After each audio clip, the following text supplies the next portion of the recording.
Are we missing? Yeah. Just one set of lights. All right.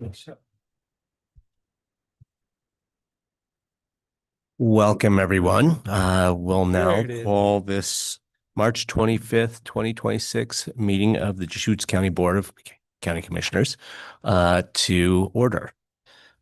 The first order of business is the Pledge of Allegiance. Please join us. Flag, United States of America, and to the republic for which it stands, one nation under God, indivisible, with liberty and justice for all. Okay. Next, we will have citizen input. I don't have any blue forms. Is there anyone in the room who would like to provide citizen input today? Kim, do you see anyone online with their hand raised? Okay. We can move on to commissioner announcements. Just looking back, since our joint meeting with Sun Rivers Owners Association, which was a good meeting last Friday morning, we were all there. I was able to attend the Behavioral Health Advisory Board, and kind of the action item I took to that meeting was just kind of taking a high level look at the budget, how the budget works, how the health department is behavioral health and public health, the budget kind of timeline, how we do an annual budget. So that was for the members of the advisory committee, just to understand how we review the budget annually. My comment would be, after Leadership Redmond Thursday morning, Lauren was here representing, it was Hospice of Redmond, and now they've changed their name to ClearPath, but they actually hopefully will be applying for some of the $195 million grant funding through OHA for rural hospital. Shannon was wonderful, sent me the link to share with Lauren, and just a matter of timing. That grant application has not come out yet, but Shannon is thinking that it's going to come out in April. So it was all a matter of timing. So Hospice of Redmond has done great work in our community, and I'm happy they changed their name to ClearPath. I'll mention a couple of things from last week on Thursday. First, there was a city club presentation or bunch focused on county commissioner elections, and I felt like they did a pretty good job of sharing basic information about the elections that changes in commissioner elections over the last couple of years, plus a look towards the elections that are coming up this May. There was a last-minute substitution, I guess, for which member of the District Mapping Advisory Committee was going to participate in the forum, and I think we may not have heard as much of the arguments for and against the maps as we might have if Phil Henderson had stayed on the panel, but a lot of good information for folks who are just catching up on this issue. And then in the afternoon on Thursday, we had a meeting around the East Redmond Managed Camp. Spent about 10 minutes talking about the managed camp, and then the remainder of the hour talking about Desert Rise. And I think we're going to get an update on Desert Rise during other items today. But just wanted to let you all know that Desert Rise has been a major topic of discussion between the city and the county over the last 5-6 days. Anything else? Oh, yes. I was at the mapping, district mapping meeting, and then I did go to Sisters Edco that afternoon. So yeah, that was Thursday. Okay. If there's no further announcements, we can move on to the consent agenda. I'll move it, but I do want to make a comment about item number 1. I support that. Second. Okay, do you want to make your comment before we vote or? Do you mind? I just keep seeing this. Um, this is like the third time I've seen it. We are not supporting local businesses.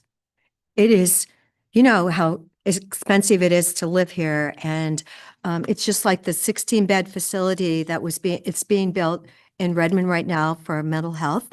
That Jackson Home they ended up hiring their own contractor from Southern California is doing that project. And then this is what really got me was the project item number 1 on consent. The company that won the bid by approximately $2,000, and the top bid was like 64,000, and we're talking 296,000 to 298,000. This company is from Washington State, and yet the second bidder was a local company paying local workers in order to live here and afford to live here.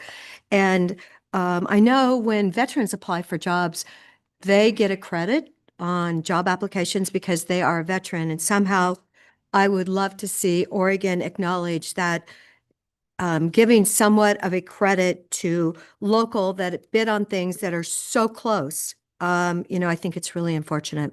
Yeah. So hopefully someone's listening to me and they realize, and I know Basics did not get a contract for something. Basics is local in Redmond. They pay family wage jobs. Isn't that amazing? And they did not get that. They did not get that contract. So I'm just saying, somehow think about what we do for our veterans, and we've got to establish that for local businesses so that they can afford to pay their workers. Yeah, I have expressed interest in local preference in procurement processes in the past, and county legal has kind of given me the rundown to help understand how feasible or unfeasible that is. I'm wondering, Dave, if you could take a moment to kind of review that for us.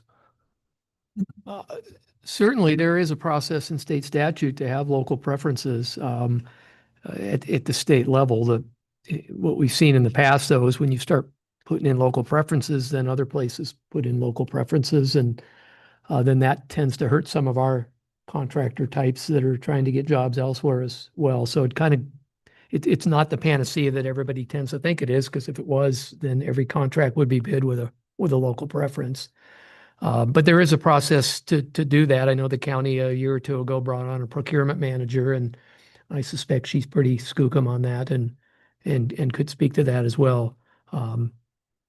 So yeah, there is a process to put out solicitations that indicate that there will be a local preference granted, and that's typically in the form of some sort of points that are added to the assessment of the bid. This is a construction contract, and so these are a little dicier because they're typically just a dollar amount, period.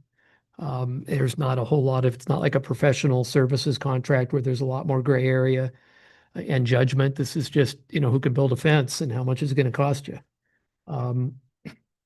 So yeah, there's a path to get there if it's something the board would want to explore. And legal would certainly work with admin and the procurement person on that, if that's something the board wants to look further into. So I'll just acknowledge engineer's estimate, $435,000. These bids are very competitive. So for this company to qualify at this lower price is a good sign for our contracting efforts. I also agree it's a shame we have a local company, local engaged employees that are just within that $2,200 range also. Yeah, I mean, I support proceeding with the suggestion at this point, but I'm glad we're having this discussion also. Yeah. Well, it's amazing because remember what the CAT tax did. Local Oregon companies actually are at an incredible disadvantage when they're competing with, let's say, the Pacific Northwest, because Washington State does not have the CAT tax. So yeah, when I see a couple Washington companies on, the list of businesses, and yet everyone else was from Oregon, but the second place one was actually right here in Bend. And we didn't give them the job, and they were so competitively close. I feel it's a tragedy. Well, I'm open to asking legal and the finance office to explore local preference in procurement. I think before we do that, though, we should consult with some of our local contractors, particularly some of our local contractors who have come close on bids to just check with them if they have any concerns about retribution from other communities. If we start doing local preference and they start doing local preference too, then whether the net will be a loss for our local businesses. So if you'd like to explore that, then we can do that. I think it would be important, especially in today's economy. Our businesses the last 10 years have gone down to almost the bottom. Remember what Angela Wilhelm said the other day in Sun River, what we've done to Oregon businesses. They're really fighting to survive, and the employer hires the employee, and we cannot afford to lose employers. Mr. DeBone?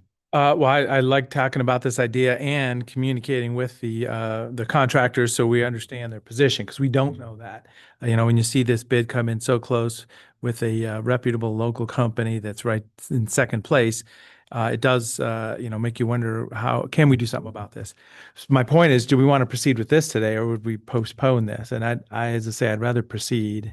No, I don't want to postpone this bid, but I support having this discussion, though. This is like the third time I've seen it, and it just really, I know how hard it is out there.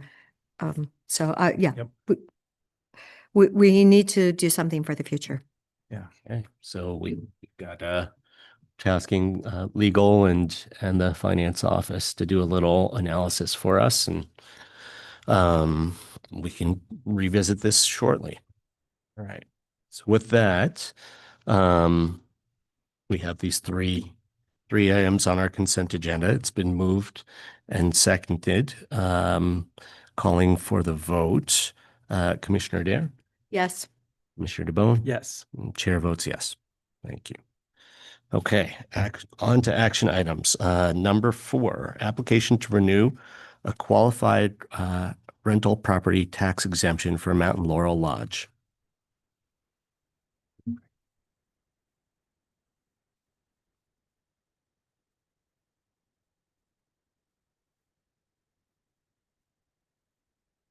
Good Nick, are morning. you going to introduce this? I was just about to, but they stepped right up, and I'm happy to turn it right over to the team. I've coordinated with the City of Bend staff. Thank you very much. Carrie in particular, and John, it's good to have you here as well. And I've provided the information to the commissioners a couple of, maybe a couple of months ago when we first received it regarding the extension of the tax exemption. And Carrie, when you're ready, or John, I'll just turn it right over to you. And thank you for being here to present the proposal, and then we'll look to the board for questions and comments and a decision. Thank you. Good morning, Commissioner, Chair. I'm Carrie Bell, Housing Production Incentives and Production and Incentives Coordinator for the City of Bend. And I'm joined today with John Spielber, with Pacific Crest, owner of Mountain Laurel Lodge, and the applicant for the qualified rental housing property tax exemption. We really appreciate you taking the time to consider the project for property tax exemption this morning. For a quick overview of the presentation, I'm going to give some basic background on the request that's being considered today, and then I'll hand it over to John to share a bit more about the specific application and the community need. The qualified rental housing property tax exemption, big long name, is a low-income property tax exemption authorized by Oregon statute. And the city adopted this exemption in the early 2000s, with the exemption having been used 8 times since its adoption. In fact, our applicant today, Mountain Laurel Lodge, was our first exemption approval 20 years ago, and we are considering the application for 20-year renewal today. Each exemption must be authorized by the Bend City Council to take effect. However, the city may only exempt their portion of the property taxes unless the developer secures exemption from 1% of the taxing districts, with which Deschutes County is one of those districts. I would like to highlight a couple key factors of this specific property tax exemption for you, and that is that the savings from the tax exemption must be passed dollar for dollar directly to the residents in the form of rent reduction. This is unique to this property tax exemption alone. And it's also specific for low-income rental housing, meaning affordable for those making a 60% AMI level or below annual income.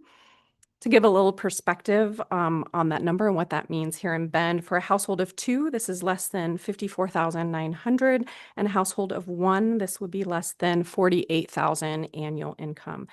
Typically, this would be your recreation worker, your service industry, and your entry-level tech workforce. But for our applicant, this is specifically our elders on a fixed income that we're considering today. Mountain Laurel Lodge is an existing 55 and older community on Century Drive, just past OSU Cascade. So as you're leaving town south headed to the mountain, they've been established there for, like you said, 20 years. All 54 units are affordable, the entire property being deed restricted at 60% or less. And I'm going to let John share more about the community and its importance to our joint housing efforts, but I'll conclude with some quick numbers, the estimated impact of the exemption. The overall exemption impact to all taxing districts combined over 20 years is estimated to just be under $2 million. And then the initial impact to the county for the first year would be about $7,000, and a 20-year impact to the county being just over $190,000. So with that, I'd like to have John go ahead and share more about the community and how the property tax exemption impacts them. Hi, thank you, Morning. everybody. Good to see you all. As Carrie mentioned, Mountain Laurel Lodge was completed in 2006. We've had this 20-year tax exemption in place for 20 years, and we're seeking to renew it. As Carrie mentioned, the income limit is 60% of area median income. The rents are actually lower than 60%, so they're at 40 and 50%. And it's been a while since I looked at what the average or the median income was of the residents, but it was about 18 or 19,000 a while ago. So I'm going to just jump it up and say it's probably about 28, 29,000 today. So the current residents that are in the building are way below the 60% area median income. I'm going to guess that they're probably about 40% on average. Let's see, we've got this PowerPoint presentation that we can just kind of go through. The next page, which includes a picture of our library and the lobby. So the building is 1 and 2 bedroom apartments. It is for seniors, and the rents are between $843,000 and $1,012, depending on the unit size and whether it's targeted at the 40% or the 50% area median income. Funding sources were very diverse, as they always are on these projects. So there's federal funds, there's state level funds, and with this program, there's local funds as well. As Carrie mentioned, they're seniors, they're on fixed income, they do feel vulnerable to rents going up. They're extremely sensitive to that. So providing financial security for the residents allows the residents to live more securely. We're proud of what we've done here. The residents are able to live independently, and by living independently, they're able to maintain their human dignity longer.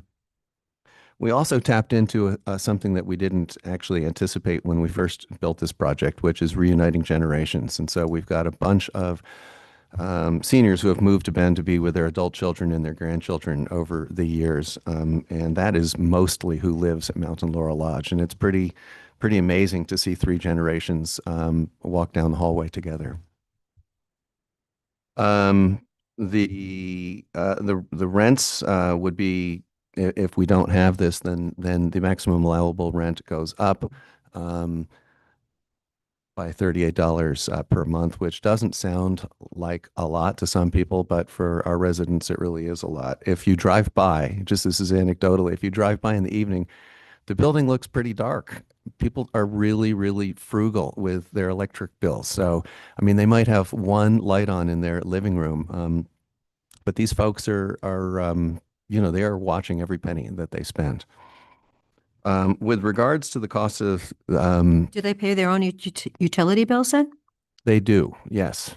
Okay. Yeah. And most of our buildings, they don't actually, because of the way that we structured it with solar photovoltaic and solar thermal. But at this building, which was our first one, they do pay their own utility bills. I haven't coordinated with Carrie on the cost to the county, but I'm guessing that her figures are assuming that if we don't get this and we pay full taxes, those probably are the cost to the county that Carrie was sharing with you. There is a program in place called the Special Assessed Value.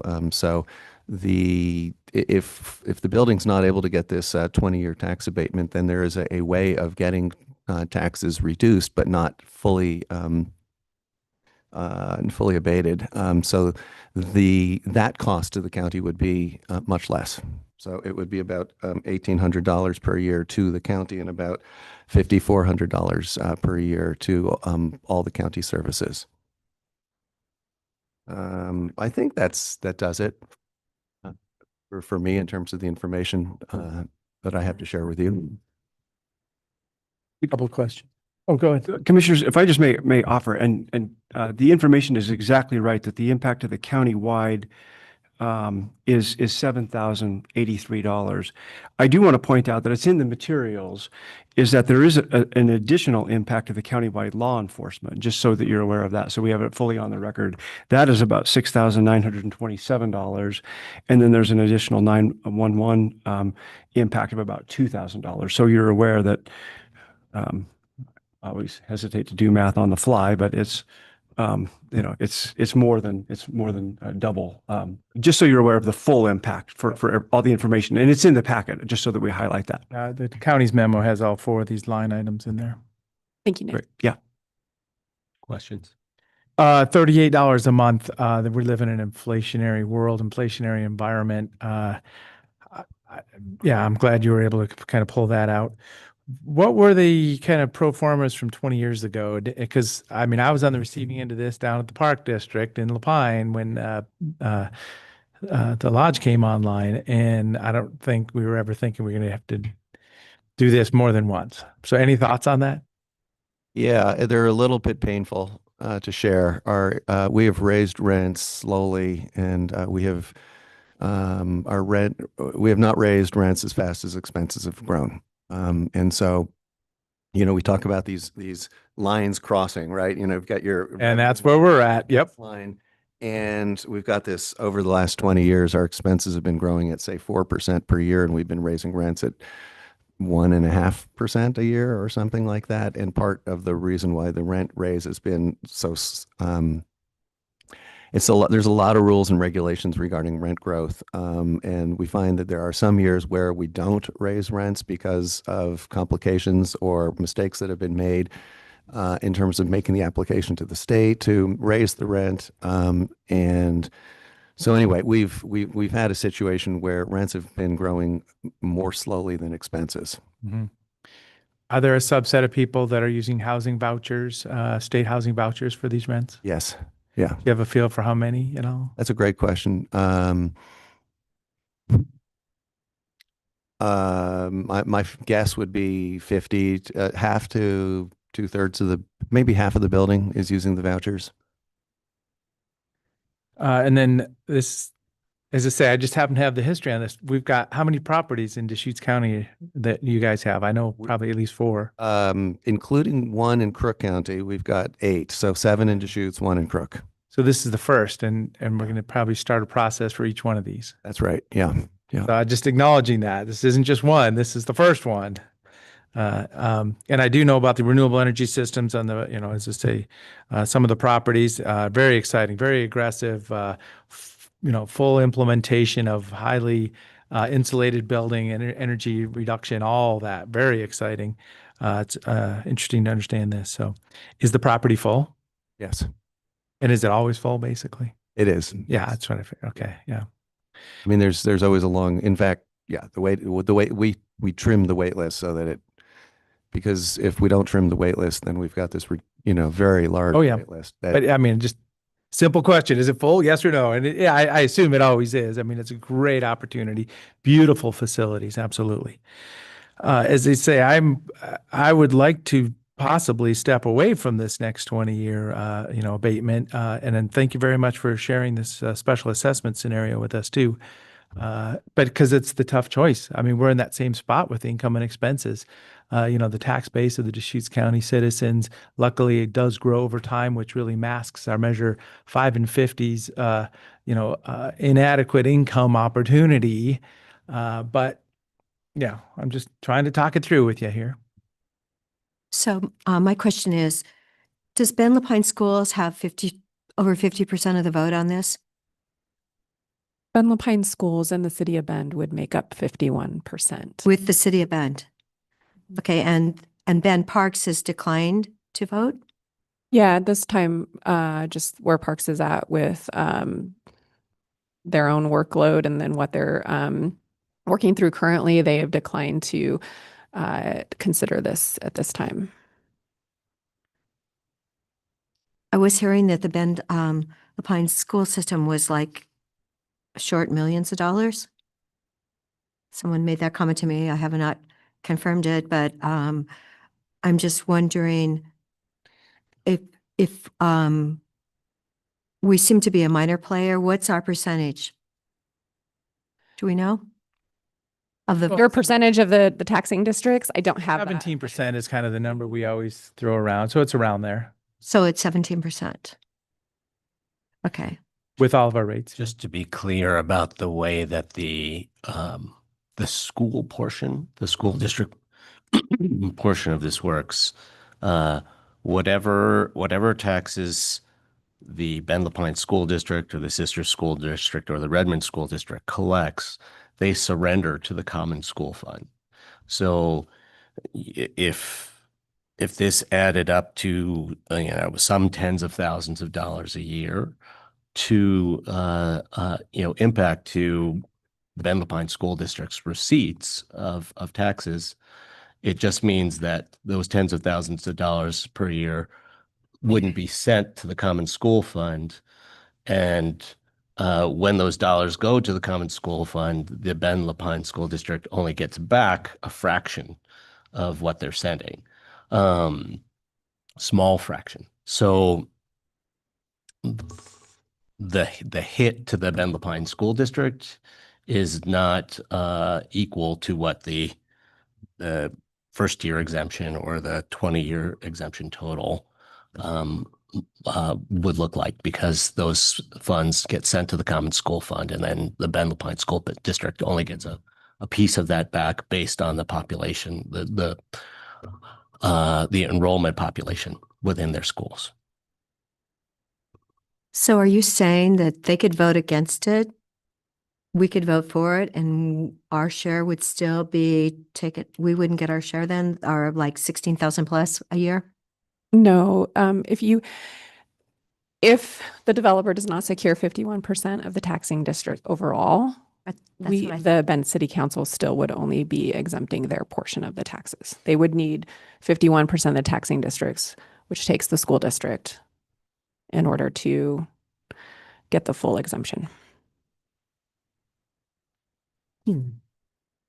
So as I say, I would prefer to decline to consider as a position. I'd like to make some Sure, please. comments before we get to a vote.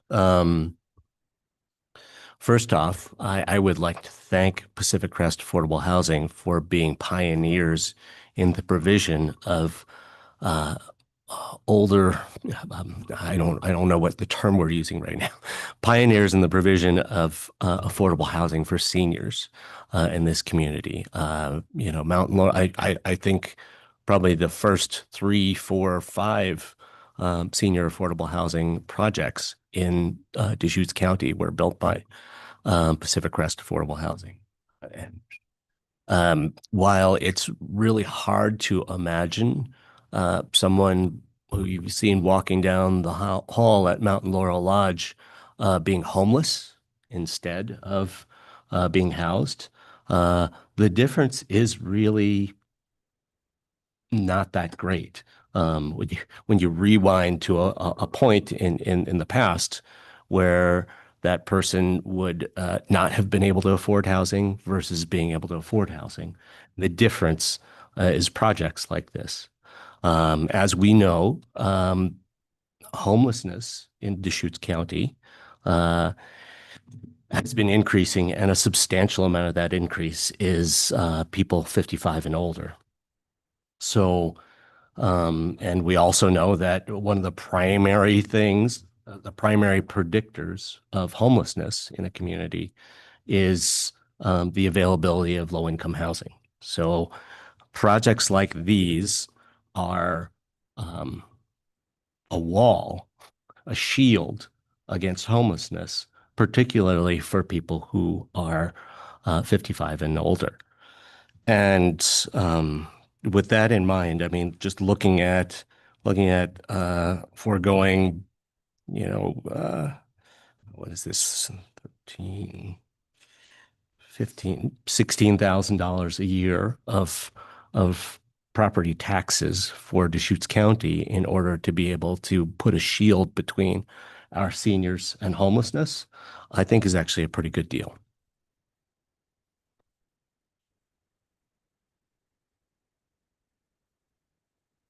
So, one other question I wanted to ask was, so for this project within the, for this exemption within the city of Bend, we are talking about providing housing for people at or below 60% AMI. That's not age bracketed, right? That's a general number across age groups, 60% AMI. It's not, seniors, 60% AMI or lower. Correct. Okay. Yes. That's helpful to know. And otherwise, I appreciate all the information that's been provided today. Thank you.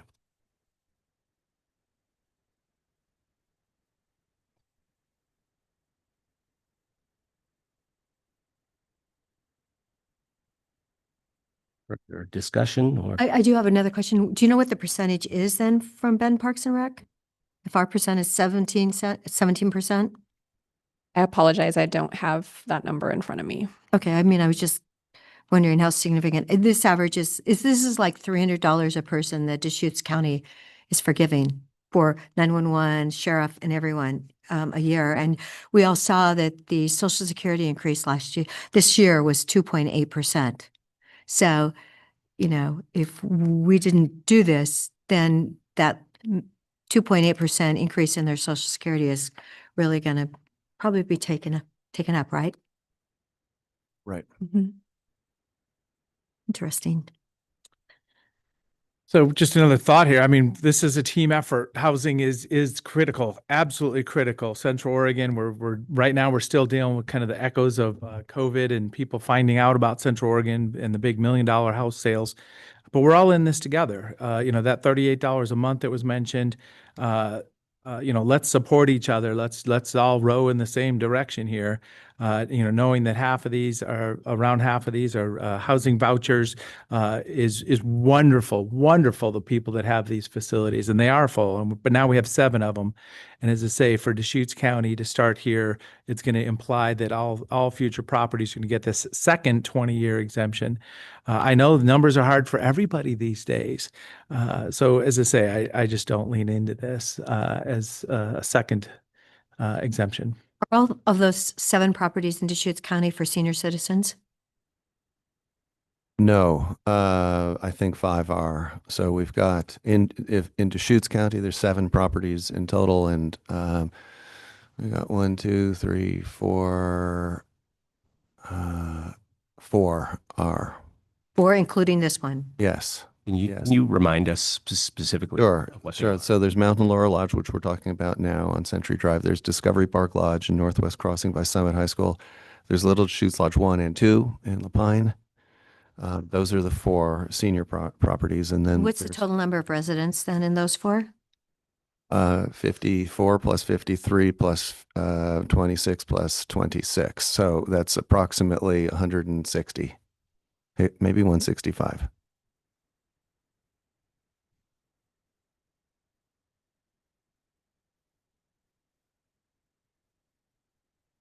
And the affordability period is 60 years, starting on this one, starting 20 years ago. So still 40 more years of affordability left. And you said there's a special assessment path, which would be a percentage of this opportunity also, correct? It reduces taxes, but not like this. This brings them all the way down.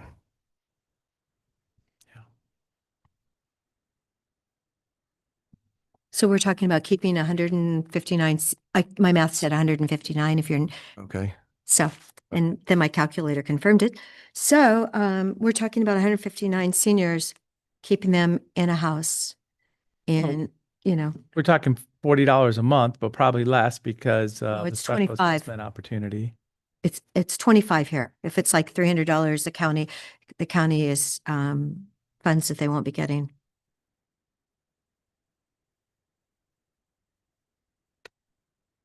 Actually, if it's $16,139, which is just my hand math, and we're talking about about 160 people, that is $1,000 a year.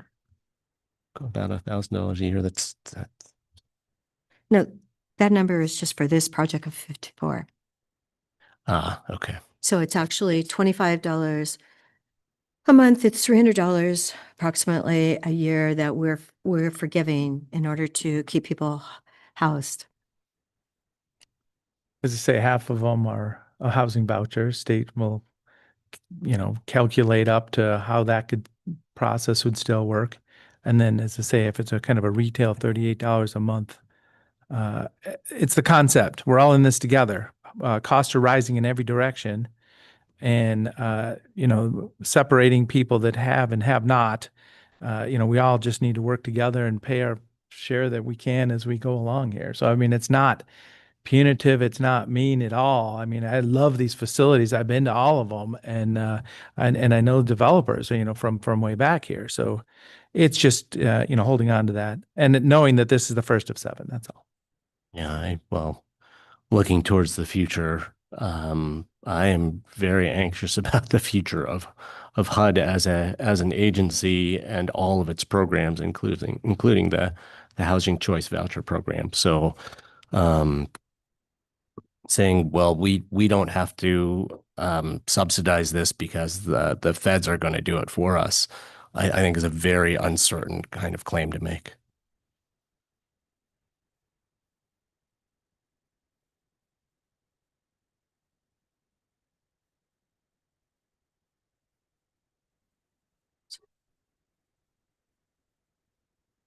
As I say, I have a position I'd like to take is decline to consider. Let the other districts, evaluate this also. You want to make a motion? I will make a motion to decline to consider this request.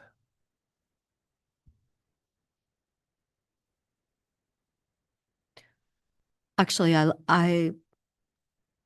like the fact that we have, 159 seniors are in your programs, and if we're talking about 54 today, but honestly, I would like to see this back on our docket after it's gone through the school district and the city of Bend. Just, I know I see that ESD passed it. Yeah. And- Can I comment on? Right. Yeah. Like you came to us and I'm like going, we're the little player in this story, but helping seniors stay in their home, I think is important. And I understand, just as we set to schedule, coming to each board as they request us to, we're in a really tight time constraint. So something about this property tax exemption is that, from the date of application, we have 60 days for council to make a decision. So we have to, so my work starts with the client well before this in reaching out, first of all, sending out the staff report to every single taxing district equally, and really putting out the effort to make sure that we get everyone scheduled that is willing to consider it. And that means working within your schedules. So identifying each board's scheduled dates within a 60-day time period. And we do make a very strong effort to make sure that we put parks and schools as they have requested in the past, or parks and schools and county before schools. So the school district has requested that since they hold the largest weight of the decision, they really want to hear, I think in our experience, we've learned that they want to hear what you all have considered as well. And so typically, I think, Nick, we've always seen that we try and get this before you and parks and any other district that wants to hear it. And yes, you did see High Desert ESD go ahead and approve it prior to getting to the school district and the city of Bend. City Council. So is April 15th the end of the 60-day period? The end of the 60-day period is going to be the 20th of April. We had requested to go before to shoot our, the Ben Lapine School District prior to that. They just could not get us on the agenda in time. So again, we're just really working within a short time period. And they bumped us to April 14th. So the Bend Lapine School District will consider this on April 14th. And then the very next day, the Bend City Council has a business meeting to consider it. And then, yes, the 60-day expiration is within days. And is the city's business meeting that evening or? Mm-hmm. Yes. So theoretically, we could put this on the agenda for our Wednesday, April 15th board meeting to revisit it. If Commissioner Adair wants to wait to see what other taxing districts do. Theoretically. I know, we've had these votes before, and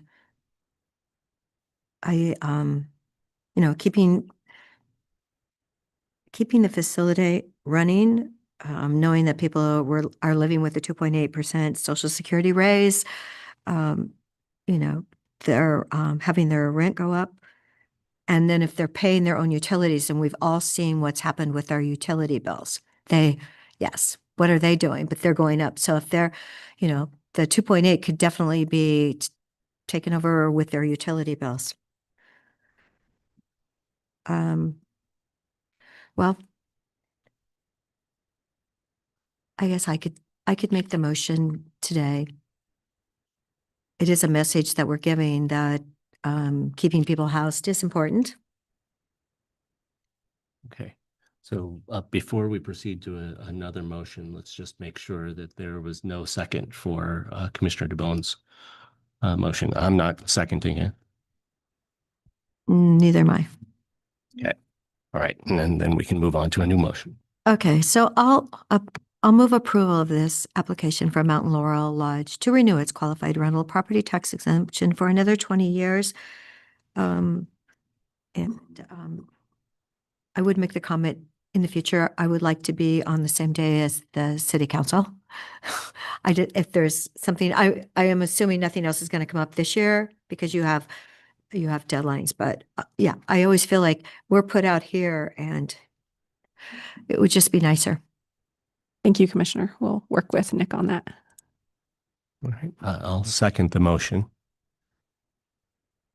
Sorry, was there? Go ahead. Good. I'll make a comment after the vote is complete. Seconding the motion. Any further discussion? As I say, this is low income housing. They're beautiful facilities. As I say, diving into the second 20-year exemption is going to be the indicator that there'll possibly be support for the next few properties that are coming around. and not that I'm against any of this, but that $40 a month, those taxes going into the tax base of Deschutes County Services for all the 210,000 people of Deschutes County shows partnership and engagement instead of, oh, there's a subset of poor people that can't even participate. So it's just that concept. It's not to be mean or rude on this, but I won't be supportive, just knowing that we're all in this together. Everything's going up. Well, I would just say that there has been a tremendous amount of growth in the tax base for Deschutes County in the last 20 years. And part of what makes this a complete community, which is part of what makes it a continuing desirable community to live, is the presence of affordable housing, while otherwise, housing prices are just rising at exponential rates. And so, looking at this as something that the other end of the spectrum of the properties should bear in order for us to have a complete community and keep this an attractive place to live, which keeps us growing and keeps us adding to our assessed property tax base, I think is worth it. Okay. Any further comments? All right, calling for the vote. Commissioner DeBeck? Yes. Commissioner DeBonne? No, Chair votes yes. Thank there you. you go. Thank you so much. Commissioners, Vibrant discussion. Thank you. Commissioners, if I can just offer two quick comments. One was Commissioner Dare had asked about the Bend Parks and Rec percentage of the total tax bill. And Right. as Commissioner DeBonne had mentioned, and I'll just give the kudos to our finance department for the popular financial report, which I discovered in 2025.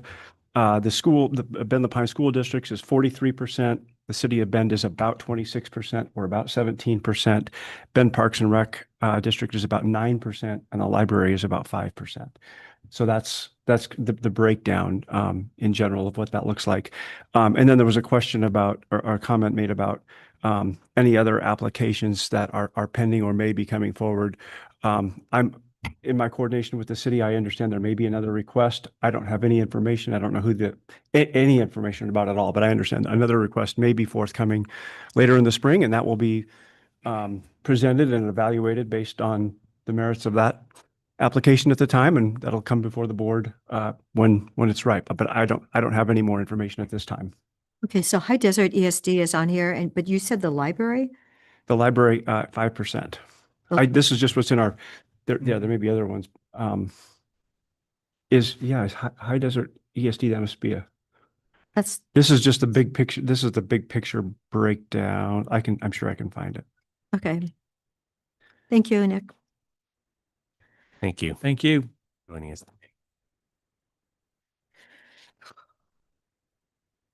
Okay. Next among our action items, item number 5, deliberations on application for a proposed commercial activity in conjunction with farm use in the multiple use agricultural zone at 20520 Bowery Lane. I will be recusing myself on this item.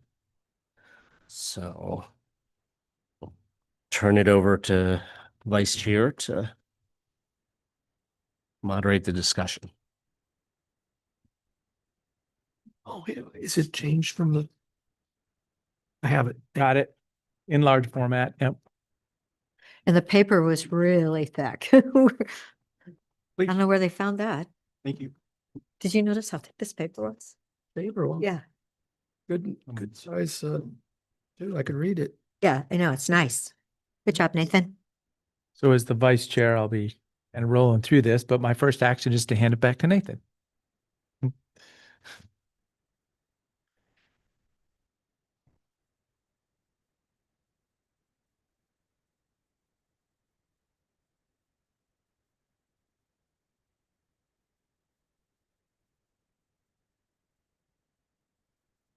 Right. Good morning, Commissioners. For the record, Nathaniel Miller, Associate Planner with the Planning Division. The item before the board this morning are deliberations for the Lava Terrace seller's proposal. A quick summary of the applications. The property is located at 20520 Bowery Lane and is just north of the city of Bend. The proposed winery is requested as a commercial activity in conjunction with farm use in the multiple use agricultural zone. The property owners, Dwayne and Dina Barker, propose to convert a portion of an existing accessory building into a tasting room and office space. The proposal includes the conversion of an existing barn for small-scale wine production and wine storage. The approval includes the production of up to 1,500 cases of wine annually, as well as hosting wine-related events on the property and wine tastings. This review has been in process with public hearings, extended record periods, and a modification of application. The digital record is up to date and includes various submittals from the applicant, staff materials, as well as comments in opposition to and in support of the proposal. During the course of the review, points of objection were raised by the appellant, Toby Bayard. Staff also raised concerns specific to the conditions from the hearings officer decision. The applicant has been active in providing information during the review, as well as addressing objections raised by the appellant. Staff has prepared a decision matrix in preparation for board deliberations, which summarize the issue areas. There are 10 key issues that requires the board's decision during the proceedings. In today's deliberations, the board will determine if the applicants have met the applicable criteria. A draft decision will then be written based on the board's findings and interpretations. At the end of today's meeting, the board will have the following options. Move to approve the applications and direct staff to return for consideration of a board decision on a date to be determined, or move to deny the applications and direct staff to return for consideration of a board decision on a date to be determined, or lastly, move to continue board deliberations on a date to be determined. One order of business that needs to be addressed before we continue are some comments that we received at 2 points during the review process that came either outside the record period or outside of the phase in which they were intended.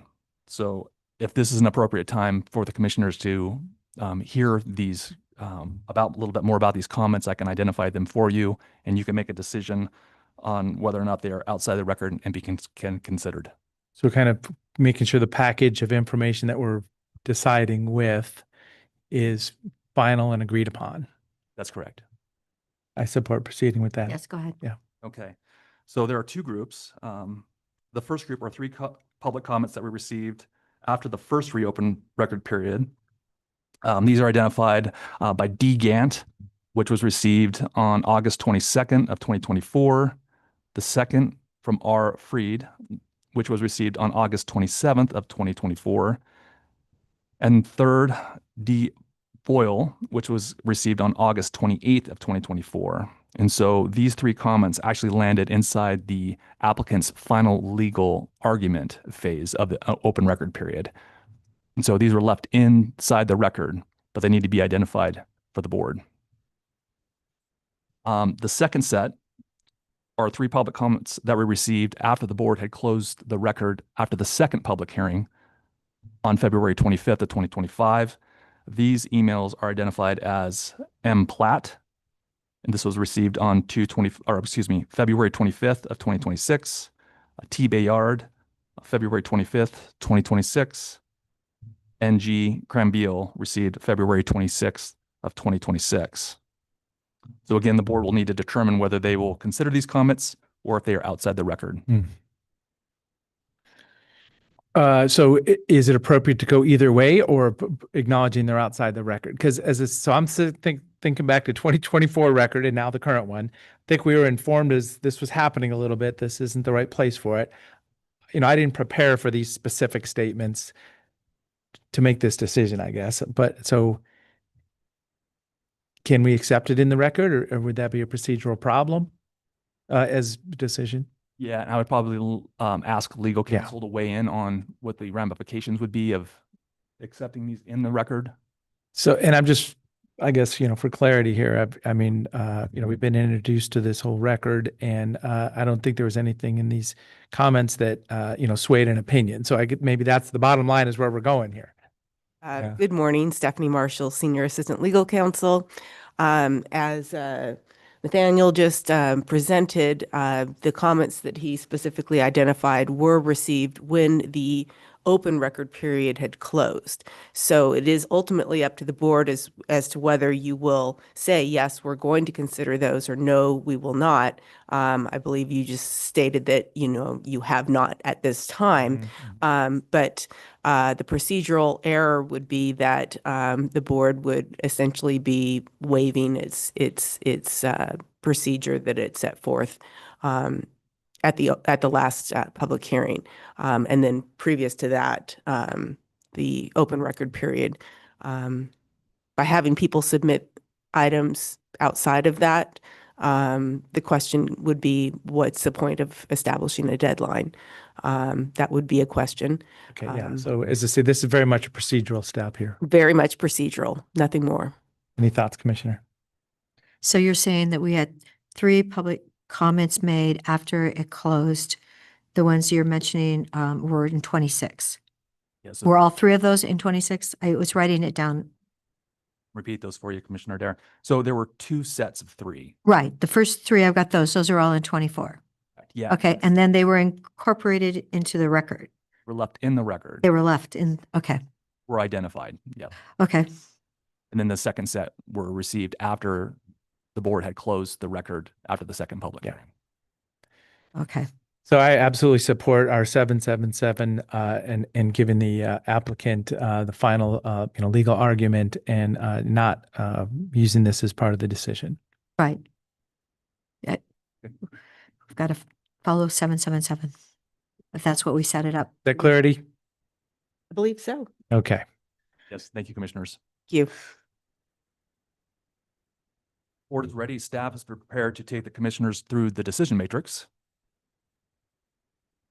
One point, just for clarification, making sure, decision on findings from the hearings officer dated December 2023. That's the document this all hinges on, correct? I mean, there's no other version or update of that. The hearings officer decision, no. Yeah. So just making sure, because I have it here because, yeah, we'll reference it a few times probably. Yep. That's all I'm making sure. Okay. So commissioners, just so you know how the decision matrix is structured. So the first part includes some of the issues that staff had raised during the review process. And then we will get to some of the more poignant concerns raised by the appellant towards the end of the decision matrix. So I just want to point that out as we move through it. So starting with issue area number 1, does the proposal comply with the requirements for off-street parking? And this was an issue area that was raised by staff. Its corresponding code section is the Deschutes County Code 18-116-030 G4. This is a 2-part issue area, so we'll need to have the commissioners come to conclusion if the proposal meets the criterion. Also included in this issue area is a request for the modification of 2 conditions of approval, and these are identified as condition of approval L and condition of approval Q from the hearings officer decision. So in the hearings officer decision, there was a requirement for 21 parking spaces, right? And then under condition of approval Q, there's a corresponding requirement for landscaping per parking space. So these are outlined in the decision from the hearings officer. During the modification of application, the applicant had refined their parking on their site plan and determined that they only need 4 parking spaces, and they wanted to bring some more clarity into the proposal, stating that there is not 14, you mean? I'm sorry? I thought, did you just say 4 or did you say 14? 14 total. Okay. So instead of the 21, they're requesting 14. Right. And this is because the wine tastings and wine events will not be happening at the same time. And so 14 will suffice. And then, so they will have 12 for the wine events and tasting, and then 2 for employees. So the reduce the amount of parking on the site to 14 spaces from 21, and then a reduction in the required landscaping per parking space from 525 square feet to 350 square feet. Ours says 300. Yeah, so if you do the math there, and I included that in our column under staff Right. comments here, when you do the math there, it's actually 350. Okay, so that should say 350. All right. Repeat that real quick. So the condition of approval in the matrix Under applicant's position, 300 should be 350. Correct. Okay, good. So I do see this as a, are you done? Yeah, I would just follow up by, Yeah, staff concurs with the applicant's analysis on this. okay. So yeah, going back to hearings officer requiring total 21, referring to events and tasting room, applicant is asking, say, hey, how about we call them different types of times of service? So we don't need to get to 21 because we won't have them concurrently. So 14 is the proposal, 12 for events plus 2 for employees, and then clarifying the 350 square feet. I support both of those conditions of approval. Yes, L and Q. Okay. So Support. options for the board, yes, may be approved and the conditions of approval may be modified.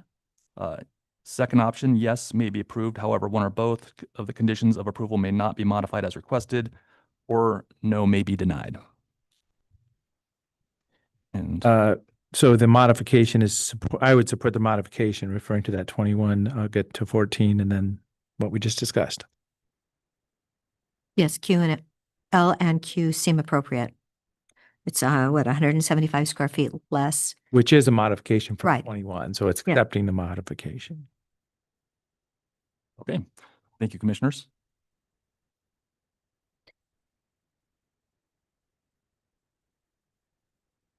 Issue area number 2, does the proposal comply with the requirements for the clear vision area? So this was a condition of approval that was included in the hearings officer decision. The hearings officer just requested that they submit a revised site plan with these clear vision areas depicted or illustrated on the site plan. And so the applicant's position is yes, they satisfied the standard. They submitted a revised site plan with a modification of application, clearly depicting these clear vision areas. Staff concurs with the applicant's analysis on this. And this does affect safety on Bowery Lane, which was raised as a topic of concern by neighbors. Right. So I support, yes, this, we can proceed. Clear vision area is pretty much a design and engineering step that we can all agree upon. It sounded like they were going to be moving some things. So yes, can be approved. Thank you, commissioners. Issue area 3, does the proposal comply with the requirements for service stripe widths? And this was another issue that was raised by staff.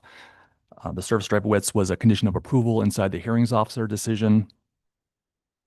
The applicant believes they have satisfied this requirement. They submitted that revised site plan indicating the 24 foot minimum widths for two-way traffic and 12-foot minimum widths for one-way traffic.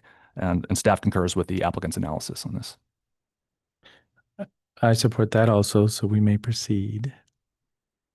Does take up a lot of land, doesn't it? When you have to have a 24-foot wide road. Yes, but I agree. Yes, may be approved. Thank you, commissioners.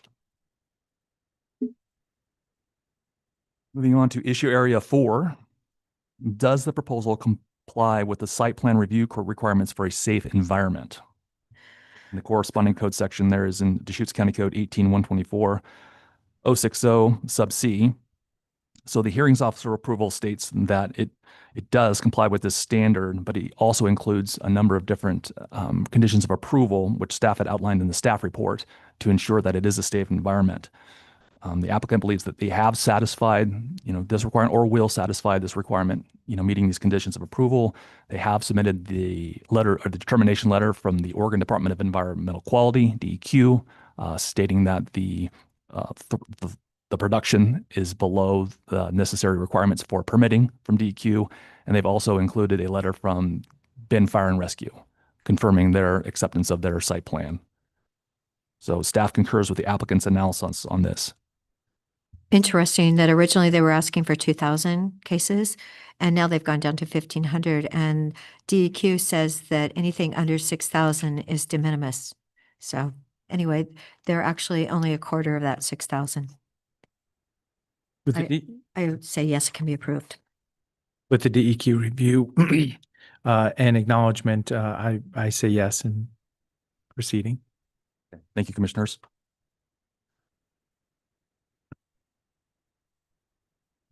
Issue area 5,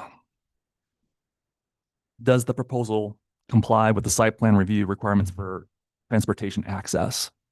Commissioners, this is again the last two-part issue area that includes confirmation from you, but also approval of a request for a change of one of the conditions of approval.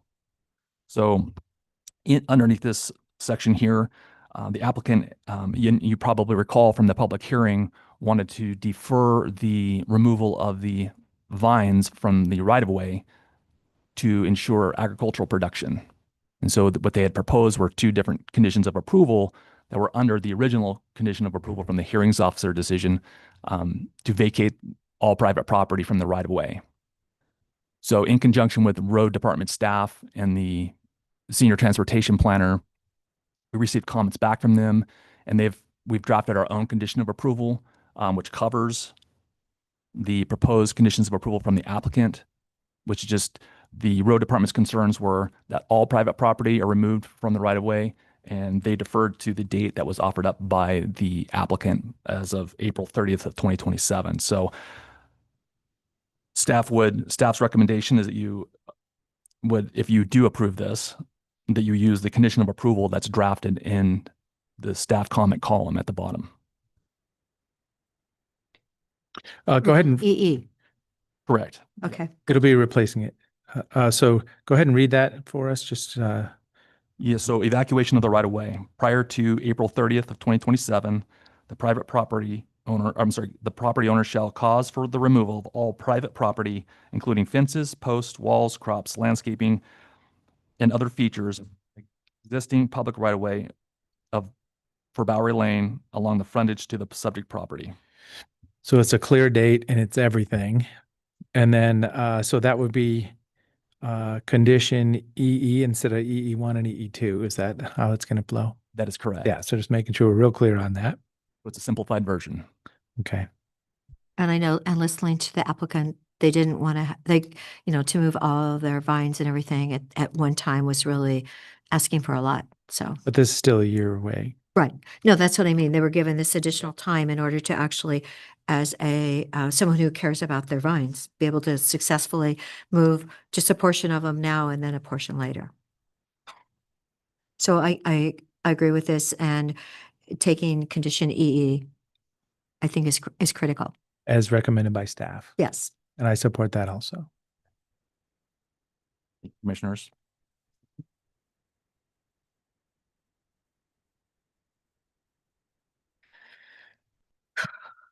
Okay, issue area 6. During the review process, the applicant requested a variance for the winery building. It was not confirmed to meet the 20-foot front yard setback. So the question before the board is, does the winery building comply with the 20-foot front yard setback? The applicant's position is that they are withdrawing their request for a variance and instead proposing to modify the winery building such that it meets the 20-foot setback. And they believe they can do that as a condition of approval, and they have corresponded with building division staff to start making those changes and get the structure re-permitted. And the hearings officer came to that same conclusion. It was just a request to not have to do that. Now we're back to a hard requirement to confirmation that the storage building meets the setbacks. Yes, so just so we're clear, so the hearings officer actually didn't know, and it was a little bit of Oh, okay. during the time that we ran the hearings officer process. And so he just required a condition of approval that says, hey, you need to comply, please submit a survey. What happened was that during that time period, we discovered that actually the building was closed. Okay, yeah. Set back. And so this has happened post the hearings officer decision, and the applicant has had to adjust and modify their proposal such that they comply. 23, 24, 25, 26. Good. I'm glad I asked that. So, but yeah, I agree that, requiring that building front yard setback requirement is appropriate. Yes. And obtaining a new permit required by the building division. And then we will put a condition of approval in the documentation to follow up. Okay. Thank you, commissioners. Moving on to issue area number 7.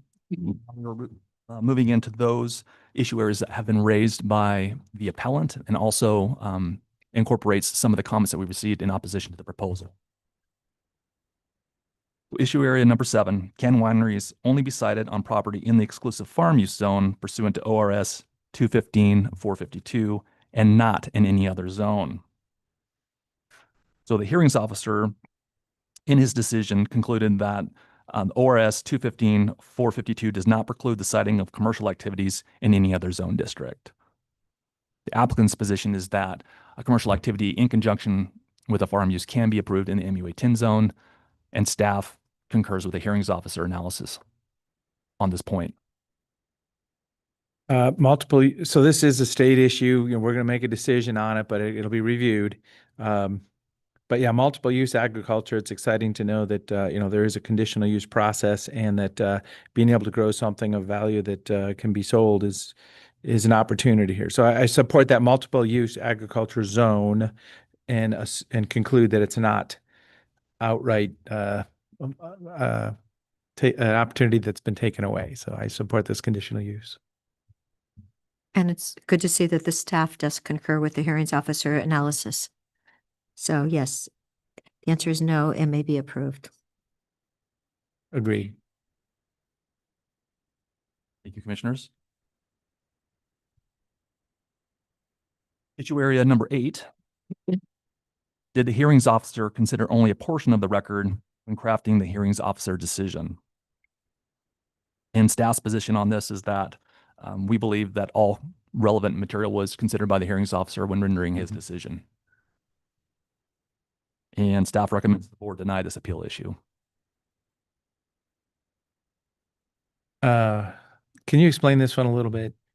Sure. So, Just for, what the implications at the state land use system. I mean, how does this pop up even? so when we receive an appeal, we try to understand what point the appellant might be making and where it fits in our code. And so this is a general statement that was made in the application for the appeal Okay. to the hearings officer decision, that only a portion of the open record period was considered. And there were some specific dates given. 11/8 to 11/18. And staff's assumption here is that when you look at the open record period for the hearings officer decision, those dates somewhat correspond to the applicant's final legal argument phase at the end of the record. Got it. Yeah. So yep. Okay. Well, I do support that the hearings officer is a professional land use attorney in the state of Oregon, and has looked at the complete record. So yes, my answer is no. Yes, it may be approved. Commissioners?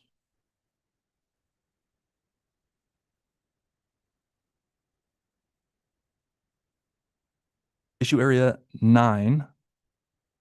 And just for a little bit of context, commissioners, as we move through these last 2 issue areas, this is the compatibility analysis of our code section.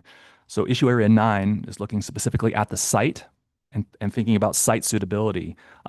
Issue area 10, which we'll move to next, considers the surrounding properties and is more of the compatibility with existing and projected uses in the surrounding area. So issue area 9, is the site suitable for the proposed use based upon site design, operational characteristics, transportation, natural and physical features of the site? A hearings officer found that as conditioned, the proposal for a commercial activity in conjunction with a farm use complies with this criterion. The applicant's position is that it does comply with 18-128-015A. They've submitted in their modification of application some confirmation from, as we mentioned, DEQ, from Ben Fire and Rescue. Opponents argue that there are a number of different reasons why the site is not suitable for the proposed use, and those reasons are itemized there in bullet points in the opponent's positions column there. Staff would defer to the board to assess whether the site is suitable. In the event that the board approves the application, staff recommends the board include the conditions of approval from the hearings officer decision that haven't been modified. And that's how I started out, to make sure I'm the hearings officer decision that was the original part of this package.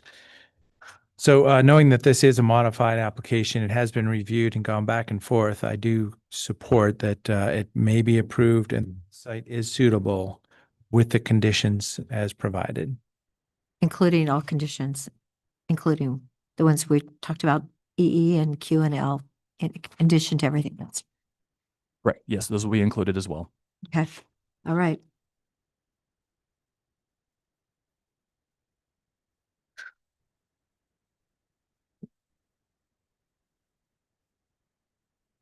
Okay, issue area number 10, the last issue area.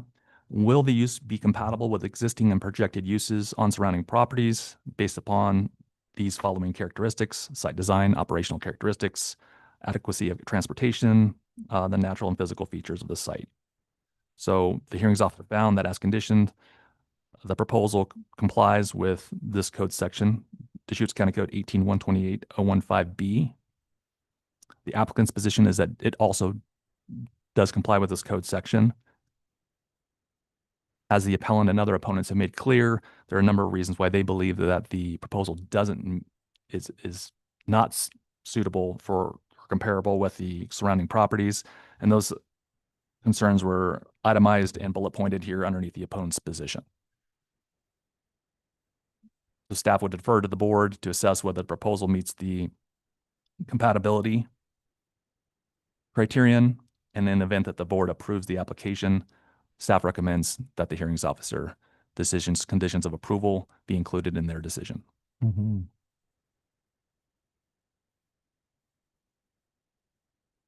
So I do support approving this with the hearings officer's decision and the items modified by the board. Definitely. It's, what has it been, 5 years now total? Yes. Thank you, commissioners. At this time, the board's in a position to make a motion. I can repeat those motions. That is helpful for the board. Okay. There's 3 options available. Move to approve the applications and direct staff to return for consideration of a board decision on a date to be determined. Move to deny the applications and direct staff to return for consideration of a board decision on a date to be determined. Or move to continue board deliberation on a date to be determined.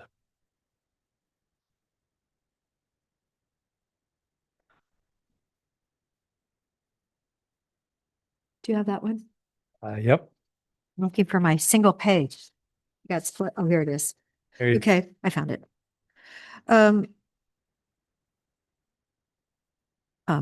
Item number 1, the motion move to approve the application and direct staff to return with a draft decision for the board's consideration on a date to be determined. And I will second it. Any other discussion? When would be the date? Do you have any ideas, Nathan? We don't. We're 104 days on the 150-day clock right now. So the applicant, as the prevailing party, would have the opportunity to draft the decision. I think realistically, staff would anticipate a decision coming back to us within a couple weeks, and then we would bring it back before the board for consideration. Okay. Been moved and seconded. Anything else? Seeing none, Commissioner Dare? Yes. And I will vote yes. Thank you so much. Commissioners.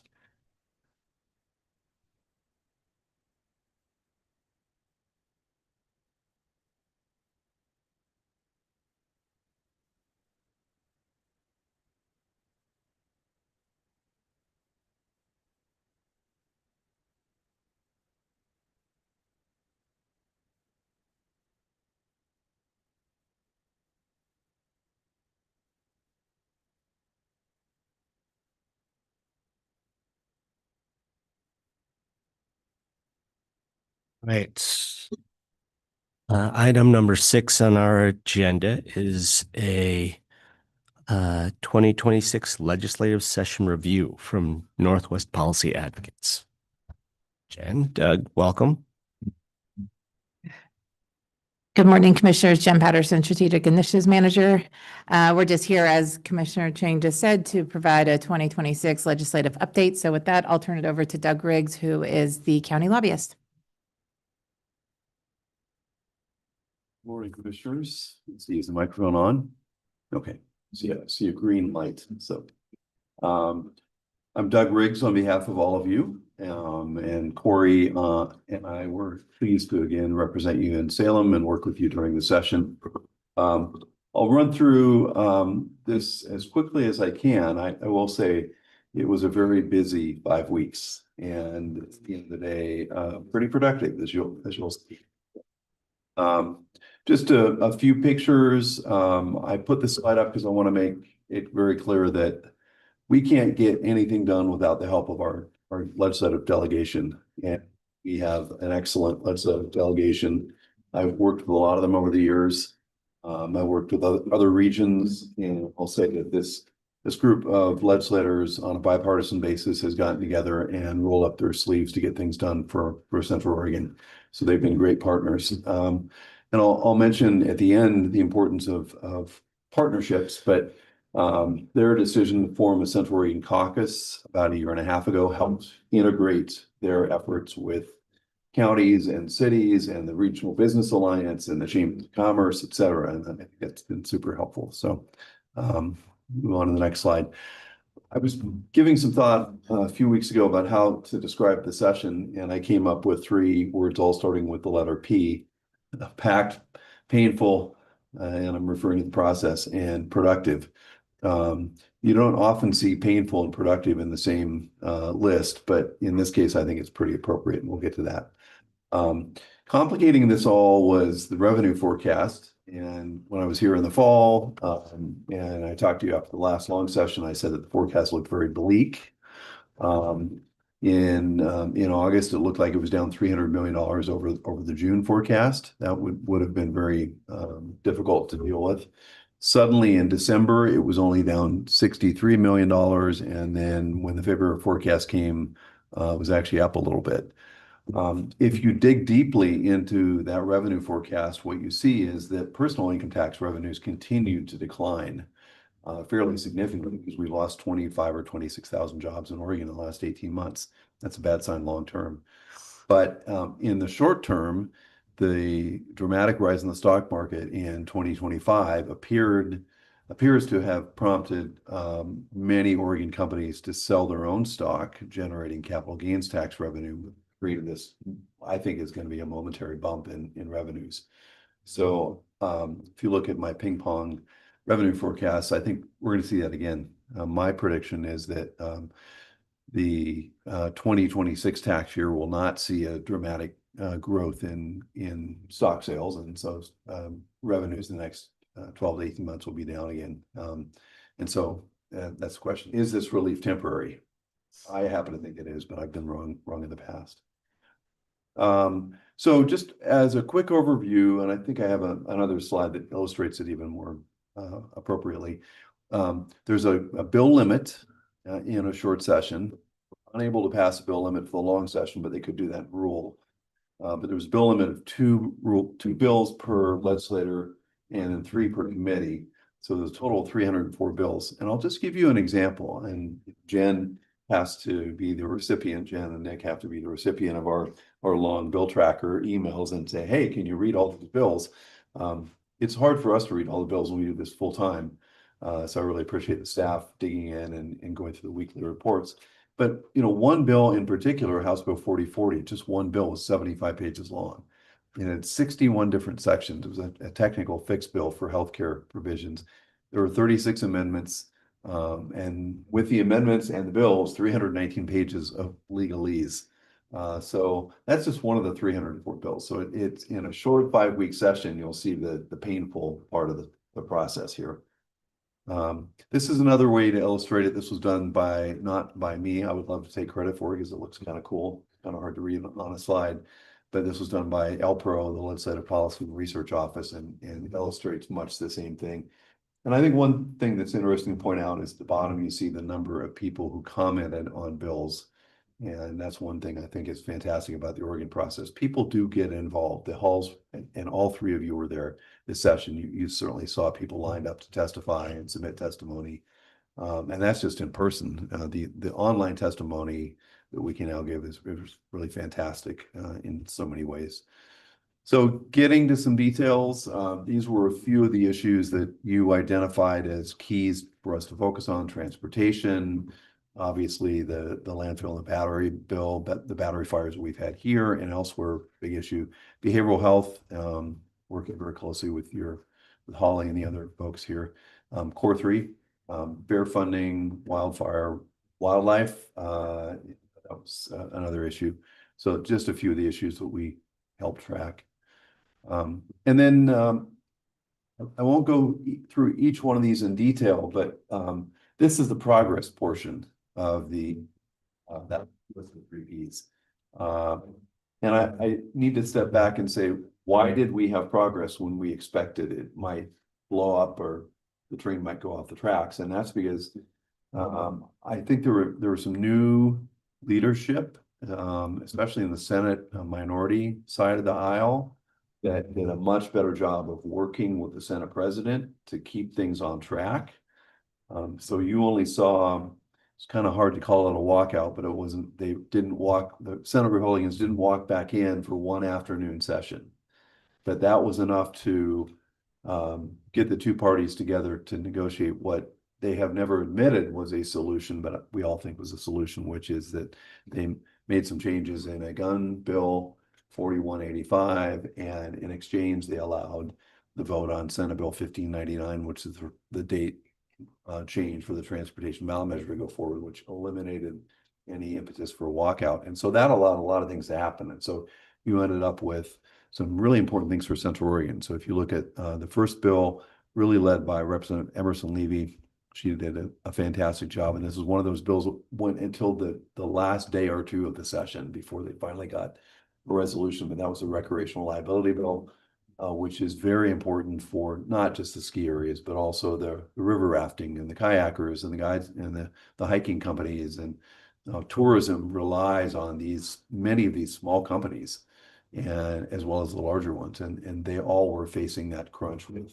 liability insurance. So recreational liability folded into that bill at the very top was very important. Economic development, the governor's economic development bill passed. Doesn't include everything that people wanted, but it's a step in the right direction. And then associated with that was industrial site readiness grant program for which will be very helpful for our industrial areas and being able to apply for state funding for infrastructure, which is very important. Credentialing for behavioral health workers. And there was this, and there was also a background check bill that both passed, and we followed that, and your staff testified on these bills. County fairs is something we've focused on and watched.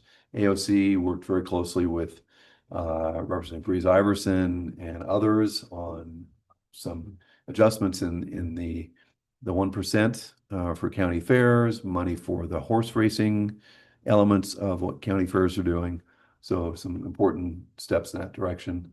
One thing that we all worked on very closely over the last few years was trying to make the delivery of state resources to this region for transit more efficient.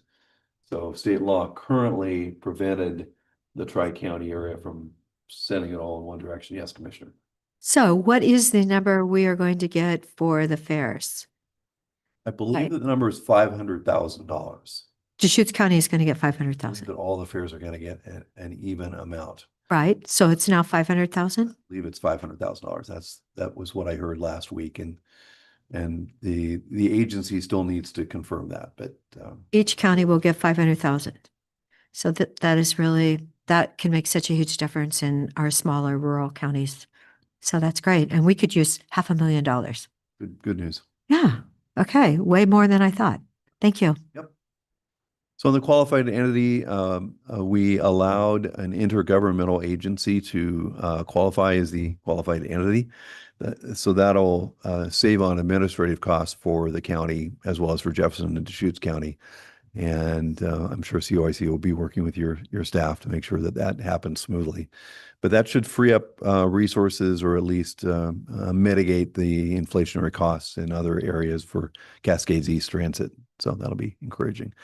And I will say that was a bit of a heavy lift. TriMet, which is not affected by this bill in any way, shape, or form, came in the night before the work session in strong opposition. And so we had to scramble to communicate to legislators impacted.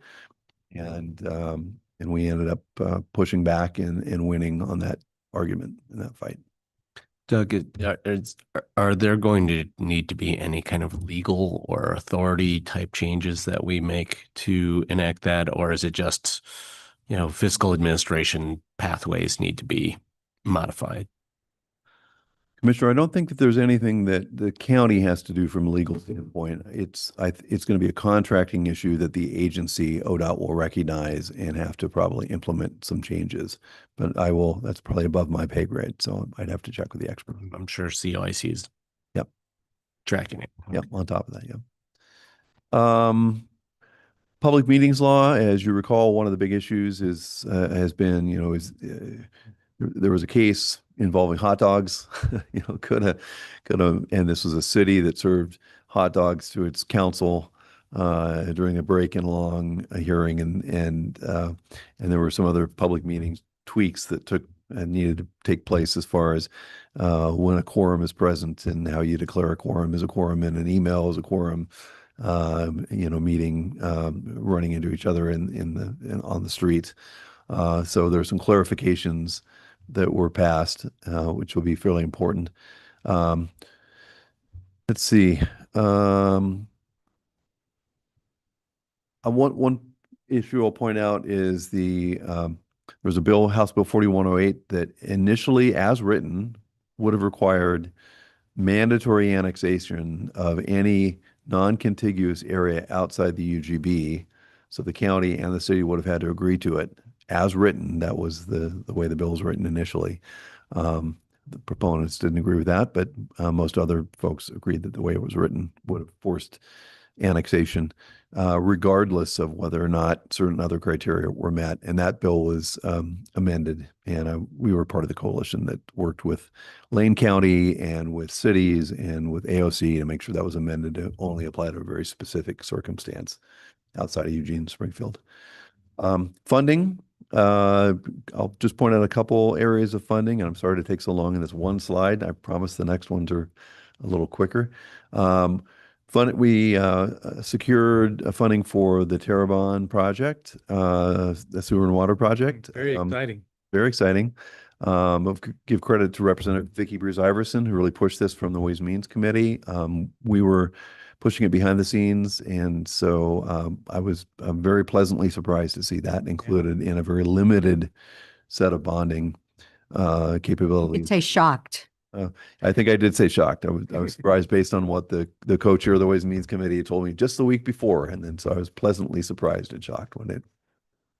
And then something that will help one of our partners, OSU Cascades, got $42 million for their health center proposal up at the campus, which is a lot of money. That's a big project. And there were a few other things in there. There was money in House Bill 4134 for wildlife management and wolf depredation, as we've talked about the county fair money, the horse racing money. So really not a bad list of bills on this list. So next page, next slide, I guess. You. Oh, yes. Nick, did you? Well, I did, Doug. I was just going to say, and you and I spoke about this, and the commissioners are aware on the prior slide, the House Bill 4148. We have a work session scheduled with the board on Monday, April 6th, to talk about the TLT changes and what that may or may not mean for Deschutes County. So just so that's on the board's radar, and some of our partner organizations have asked about that. So we have that scheduled coming up soon. Yeah, thanks, Nick. And I'll just mention again, it's an entirely optional action that a city or a county may or may not take. So it's a tool.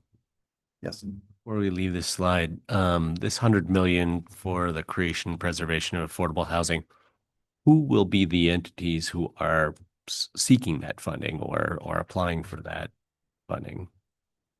Is that going to be money for affordable housing developers? Is it going to be money for cities? Is it going to be? Yeah, Chair, I'll get you the details. I think largely that bill, as I recall, was focused on preserving existing affordable housing that needs upgrades and repairs to be able to keep it useful for the next 20 or 40 years.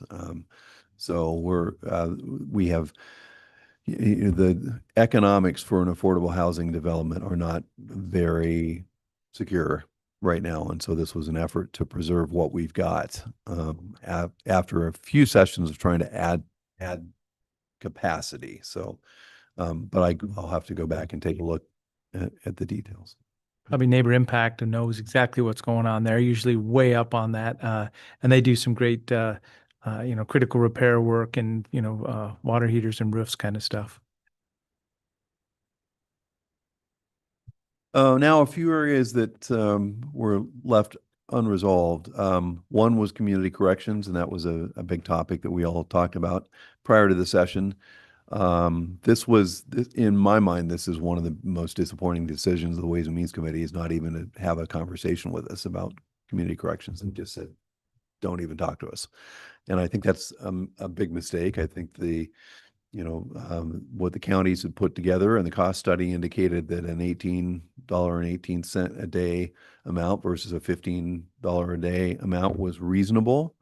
And it is a cost saver in the long term.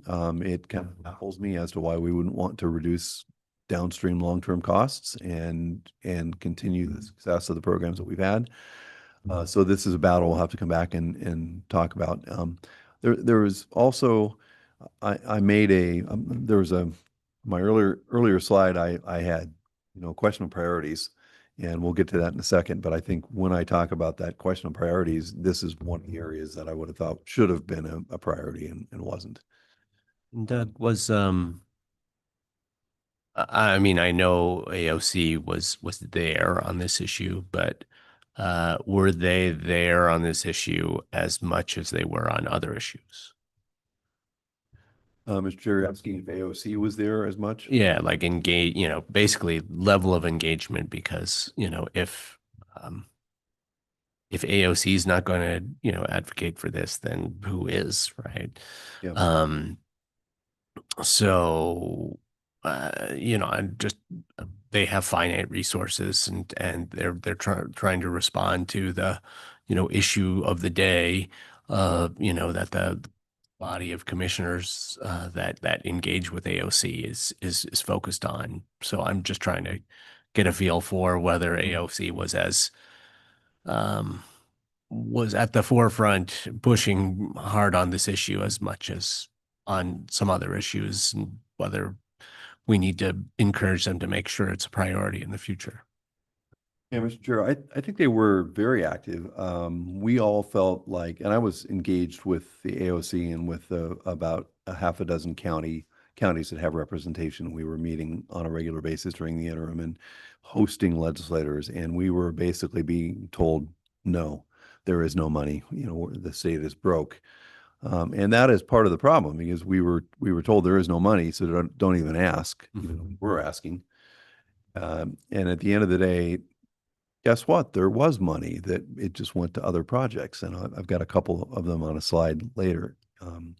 And so it really, honestly, is a question of where the legislature decided to prioritize that funding. It turned out that there was funding available, not only because there was more money than the revenue forecast had earlier suggested, but because they found some unspent money, and they spent close to $1 billion in new money, but they couldn't spend the $58 million for the cost study for community, or $132 million in a biennium for community corrections. Which, again, as I said before, in my mind, is a cost saver. If you have a program that's working and it's keeping people from recidivism and going back into the system at $180 a day or $240 a day versus $18.18 a day, to me, that's a no-brainer. But so I'm sorry to get a little off track, but I think that AOC was, and the staff were, very supportive and aggressive, but we were told in no uncertain terms when we went in to talk to the co-chairs. Don't even ask. We have no money. We have to cut corners. And I if you look at my last bullet here on this slide, there seems to be among some legislators an inability or a failure to recognize that Measure 5 and Measure 50 exist. comments have been made by certain Ways and Means Committee members that the counties, if they want more public safety, should raise their tax rates. They need to raise revenues on their own, failing to realize that many counties, and especially the timber-dependent counties, are really in a tough spot, and they're in compression. So it's many counties cannot raise their tax rate without cutting something else. And so what else are you going to cut if you're going to pay for something else? So that's part of the problem. So just couple more things. I know we're running out of time, but Core 3, which you talked about quite a bit, linked in with Spartacus, which is Representative Evans' bill. Spartacus, House Bill 4121 passed. One of the things that was taken out, the final bill, was the section that said, and the legislature will consider funding 20 million for Core 3 and 20 million for DPSST in 2027. That didn't have the law because you can't bind a future legislative session. And the Ways and Means Committee said, we can't pass it and bind us in the future, but take that out and we'll pass the bill. And they passed the bill. I'm told by Representative Evans and others that there was a commitment to address both DPSST and Core 3 in the next legislative session. And what Spartacus did is it kind of builds the Core 3 mission into the fabric of state policy and the state emergency management response system. And it also mentions Core 3 specifically by allowing emergency overnight stays by state employees during a crisis, which is something that was necessary to make sure that we can fully respond in the case of a Cascadia event. When I'm writing Core 3, it's capital CORE. It just looks so. Yeah, if you write that, go ahead and do that. There was an email that went out. I don't know if you saw that, talking about our commitment, the Core 3 board's commitment to construction next year with the $10 million that was allocated previously. And it looks like it's going to be a front gate, a perimeter fence, and a skid pad, and maybe something else, not administrative building. So that may be what we're starting for the construction phases right now. Did you see that email? Yeah, okay, good, making sure. But that's good for the other commissioners to know too. Just a couple other quick things. 3020 came under assault again. A number of legislators, including some fairly senior legislators, challenged whether or not, if we were to go forward with Oh, Evan said that? Evan said that, yes, I know.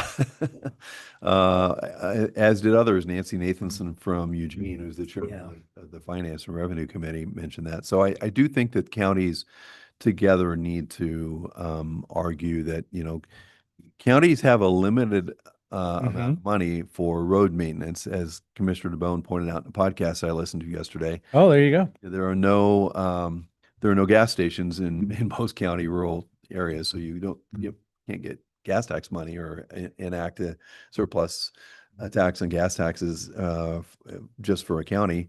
And so we're really limited as far as the revenue we get to maintain hundreds of thousands of miles of roads throughout the state. And so that 30% is very important. And so it's something that I think we need to continue to remind legislators. Transportation is a partnership. A road is not just a highway isn't just in state area. It goes through a city, it goes through a county, and all three have to be at the table in maintaining. So that's an issue. Connect Oregon funding and Safe Routes to Schools were two of the pots that they captured to be able to keep the ODOT budget whole. Those are issues we'll have to come back to. And then I mentioned the concept of Measure 5 and 50. And I'm almost done, I promise. So I mentioned the surprise gigantic allocations that they ended up funding, and these are just two of them, but they funded with interest. The Moda Center is going to be between $570 million and $620 million in revenue that will be taken off the table for other potential bonding. Because what they are doing is they're taking all the income from anyone who comes to the Moda Center for any reason that they usually would tax for that day or 2 days or whatever they're there for, and using that to pay the bonds. So that all that revenue will come off the top for the rest of state projects. And so they were able to find that money for the Moda Center. They also allocated $215 million in general fund on top of the $510 million they allocated last June for state salary increases. So they were able to come up with money for these and some other projects when they weren't able to come up with money for community corrections or other things of importance. So I know that all those decisions are above my pay grade, but I did find it interesting having been told there's no money for community corrections whatsoever. But guess what? There is money for a lot of other things. And the next steps, we're still waiting to find out. Repeat, you just said they did 510 million last June for salaries, Yeah. state salaries, and now they did another 215 million on top of that. Gee, thank you. Next steps, Medicaid funding, which is very important for a lot of the programs that we run, the counties run through on contract through the state Oregon Health Plan, and the OHP, and the Oregon Health Authority. That's still up in the air, to a great extent. That could be a major impact. As I mentioned at the very outset, we need to keep a very close eye on the revenue forecast because I think personal income will continue to be down based on job numbers. And then we have a transportation package. We'll wait and see what the voters say in May. It's expected that they'll vote no on that transportation package. And so hopefully there'll be a bipartisan effort. That was the failure, I think, of the last one is transportation packages have been bipartisan and succeeded since the last one failed in 1999 because it was not an agreement. And since then, the OTIA packages, the Connect Oregon packages, and the 2017 package were all constructed in a bipartisan manner. So I think that's what they really have to get back to is a good working group. And then Core 3 and Spartacus moving forward. Partnerships, don't need to mention this. You know how important those are and when we have great partners here. And stay engaged. I think I'll stop there. And Jen might have something to add here at the end. I do not. No, thank you. Well, Doug, there's the governor announced a transportation advisory committee on Friday. Do you know anything about that? And who's going to be on it, and whether it has any chance of playing a meaningful role in setting us up for 2027? Chair, I don't know who will be on it. I did hear that she'd appointed an advisory committee, but I don't have the details. I would hope that she would include people like the chairs of the Transportation Committee, and Bruce Starr would be a great person to include on that committee, as well as community members. But I haven't seen any details on that. You don't. If you hear stuff, it would be great to get a sense of what role we expect this committee to play in setting us up for 2027, because it doesn't seem like we're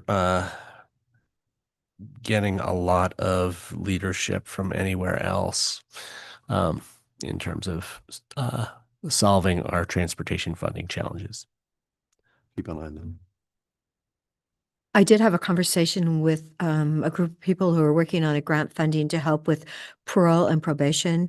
And it's actually, I'm waiting to get that email I gave DV a message on it, but it's actually, it would be grant funding that Deschutes County could be part of. So it's an amazing opportunity for us with what they're doing in Southern California, Tennessee, a few other places across the country. Well, I will add that to the list. Share that with me if you could, Commissioner. I'll make sure that we track that as well. Doug, on your last slide here, there's a under to-dos, there's an item: invite legislators to tour, visit, attend commission meetings. Do we have we have some members of the Ways and Means Committee in our Central Oregon delegation, right? Yep. Could we try to set up a community corrections visit or discussion with those members, and anyone else that they could line up to bring along with them? And if we were to do something like that, what would be the best time of year, between now and when the long session starts to, to try to set something like that up. Commissioner, I think that the best times to do that would be probably the June, July, or October timeframe. September is a busy month for them because they have hearings and that's the bill deadline. So I think those 3 months would be the best. I think it's an excellent idea. Senator Broadman is the chair of the Public Safety Subcommittee on the Ways and Means Committee, along with Paul Evans. So I think inviting the two of them and then the co-chairs, Tana Sanchez and Senator Kate Lieber would be fantastic. And so maybe give them a little additional lead time, not doing it, well, June, I guess, is still 3 months away. Hard to believe. But I think that's an excellent idea and something that would be worth pursuing. Some of our other Central Oregon delegation are also sit on Ways and Means, right? So. Yep. Senator McLean is on Ways and Means. Representative Vicky Bruce Iverson is on Ways and Means. Representative Emerson Levy is on Ways and Means. And Senator Broadbent is on Ways and Means. So it really is a very good representation. And then we also have other Central Oregon legislators on subcommittees. So we are well represented in the Ways and Means process. Mm-hmm. Okay. Looking to staff is this something that we can? Yeah, I can follow up with DV after this and we can coordinate between DV, Doug, and reaching out to Senator Broadman and try to initiate that. Yeah. And just walking them through in a little bit more detail, the work that parole and probation does, the effectiveness, the impact of that work, and kind of again the value proposition being, do you want to pay $18.18 per day, or do you want to pay $180 per day? I think that's a good a good message to send and a good piece of education to do. The Association of Oregon Counties having that legislative retreat the first weekend of June. There just may be a way to coordinate something there, maybe. In Sisters, Yeah. nonetheless, second year. Just an because there'll be other commissioners from around the state. Yeah, great time to coordinate. But I don't think AOC is planning on inviting any legislators to that, are they? Not that I've heard of. It's just an opportunity to maybe coordinate something, an idea here today. Very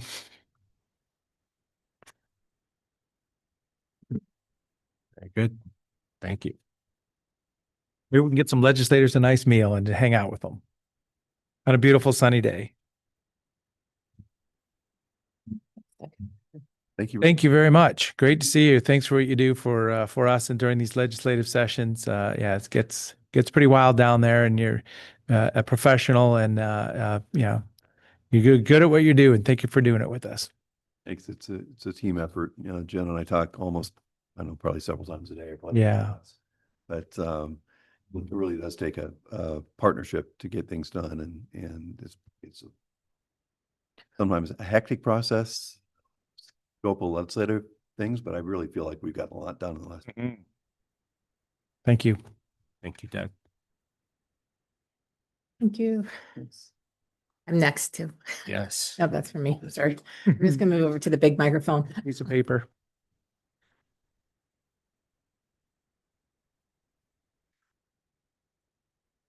Okay, so item number 7, sponsorship requests and FY 2027 discretionary grant timeline. Yeah, good morning, commissioners. Again, Jen Patterson. So a few things I just wanted to cover here kind of that falls under that bucket. First, a quick update. We had $68.75 returned to us from a discretionary grant recipient who used their grant for the purpose and had some leftover funds and returned it to us instead of using them for other things. Yeah, that's awesome. So now we have $268.75 available left over in the sponsorship and fundraising pool of money. We have two requests specifically on the table. The Ready Annual Luncheon that takes place on April 8th. The table sponsorship there is $1,200, or individual tickets are $100. And then secondly, we have a Building a Better Bend lecture series sponsorship request. The board sponsored this lecture series last year at a rate of $500. Their sponsorships level starts at the $500 level, goes up to the $5,000 level. So there's that sponsorship request there. So I'll turn it over for board discussion if there's any interest in allocating the remaining funds for either So we're starting with $200, 200 $268.75. That's all for that's these left. two requests. Yep. Okay. Because we gave away all the money in the first 3 quarters of the fiscal year. And something that'll be valuable for us to keep in mind in the future. So are we paying for our own lunch tickets then for the ready lunch? Well, I think that's the option on the table. I think there are pools of funds for individual commissioner, events in public that could be included under there to buy those individual tickets. I'm on the Ready board. I'm involved with the Ready board. Yeah, I mean, if we want to just get individual tickets, that's fine. For the 3 commissioners and maybe a couple of key staff. Oh, yeah. Okay, so Brenda can coordinate with the staff who are interested in going and purchasing the commissioner tickets. So then $200 to Building a Better Bend lecture series. Could be 268. 250. How about 250? 268 will make people wonder how it got to be that number.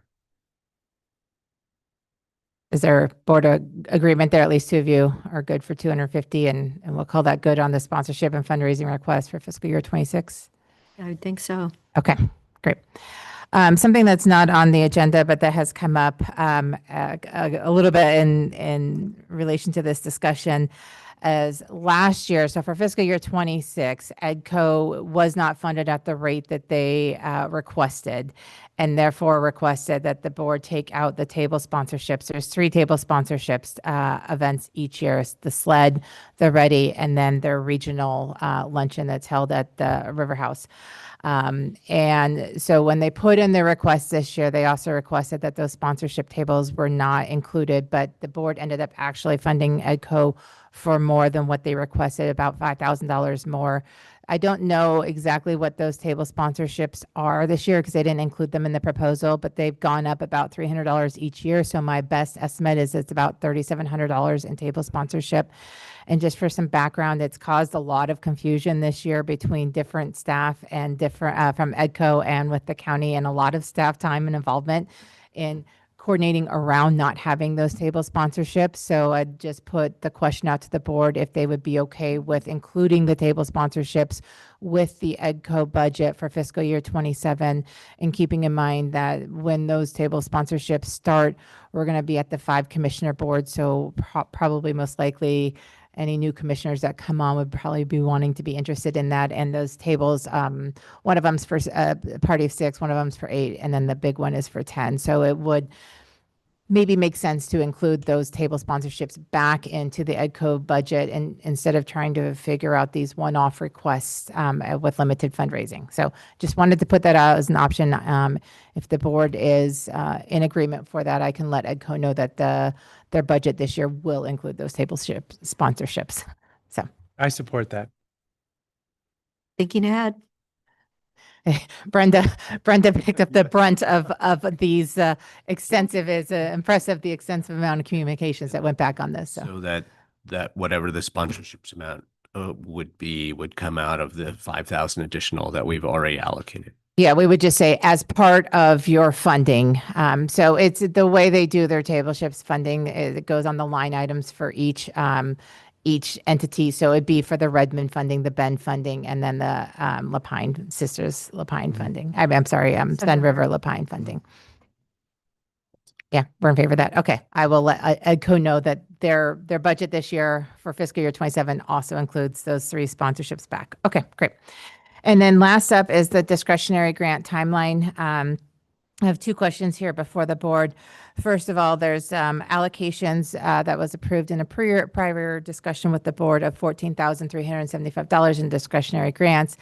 briefly during that discussion, it was mentioned about allocating 1,776 or 1776 towards the 250th anniversary of our country. So wanted to know if the board wanted to take a formal position on taking 1776 funds out of that 14,375 to hold that back for any sort of celebration or commemorative event. Or if you want to discuss that at a later date, we can do that as well. So that's the first question on the table. I guess one question I would have is, have we received any requests for funds? They have, yeah, they just come through all the time. Yeah. Lots For of requests. discretionary grant. Related to the 250th, Oh, no, to the 4th of July. No. I know Frontier Days in La Pine's really looking forward to asking for something, and I told her to stand by, so that's it. and I could put that on there. Yeah. So as I'll just roll into the bigger discussion. So there's the discretionary grant webpage. It's under the grant webpage under the commissioners. It's updated right now to say discretionary grant applications. You can submit them at any time. They're going to be reviewed once a year in October. That's what happened last year. So I'm trying to see if we want to do that, if that's the process that you want to keep for this year. If you also want to open up a pool, a designated pool of funding like $1776 to the anniversary, I could put that notification up there as well and say, if you'd like to apply for funds specifically for this celebration or for any event pertaining to the 250th anniversary. Amount is just in almost a single entity amount. I mean, if we had to break that up, it would be very Yeah. frustrating. And I'm not sure how many entities are. Yeah. $17.76. Ew. I think so. I mean, I would also just point out that it is almost April already. So if we haven't had a flood of people asking for 250th, 250th anniversary event support, then I would be surprised to see, I would be surprised to see a bunch at such short notice before 4th of July. I mean, people who've been planning big events have been planning them for quite a while. Well, Redmond is actually going to be funding what's happening in Redmond on the 3rd and 4th, so they could be calling us. I would also say that right now the grant page, the only grant apart from the wildfire grants, the only grant available there is a discretionary grant. And right now it's notified as the grant, it goes out on October 15th. So there could be I don't know if that's the reason, that the cause and the effect there, but that could be the reason why we've received no grant requests for that very specific thing, because the grant timeline right now, as notified on the website, wouldn't be in time for that. So without posting and publicizing a special solicitation, everyone is thinking that the next cycle is until October 15th. And this is, which, if you're really interested in getting funding for a 4th of July event, you would have to have permission to do it retroactively, basically. This is next year's fiscal year we're talking about. Fiscal year That starts in 2027. So this will start July 1st. Yeah. Yeah. So that's the other scenario here. Well, so that kind of acknowledges that we might have missed the 1776 opportunity because it would have been last year, this fiscal year. Yeah, I mean, technically we could award. I talked to finance right before this just to kind of get a sense Yeah. on the timeline there. It's a little bit tricky, but I think technically we could give out funds for that, but I'm not sure the exact timeline on that. Actually, I had a call yesterday and Redmond is looking for funding. And I don't know if we want to send them 1776, but I do know they are looking for serious funding for their event. That's kind of a drop in the bucket for what they're expecting to pay for the 4th of July, the fireworks and everything. I wouldn't want to just, I wouldn't want to just pick one 4th of July celebration to send all the money to. I mean, it would be important to give opportunities to, Frontier Days and other events around the community. Okay, well, it's almost April 1st, so folks, we have 1776. What about having some fun with partnering with our cities with 4 allocations of 1776, which pre-spends a third of our dollars next year. But I mean, we can have fun with it too. That's a lot of the, Yeah.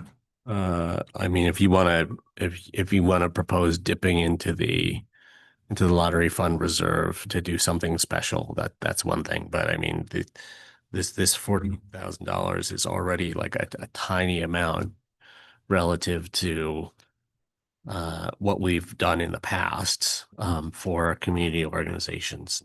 I don't feel comfortable with taking 4 times 1776 out of that 14,000. I don't either. I was just throwing out ideas about maybe we'll get somewhere by talking here. And I don't like to go to the reserve at this point in time. I mean, these are challenging fiscal times, and we just don't have more resources down the same path anymore. Any thoughts, Commissioner Dare? Yes. I just suggested Redmond. I know they're doing something really big, and I know they don't have the funding for it, but if someone else is listening to us, maybe they can put an application in too. Maybe, if Lapine wants some help. Yeah, but dividing the 1776 makes no sense. And multiplying it makes even less sense.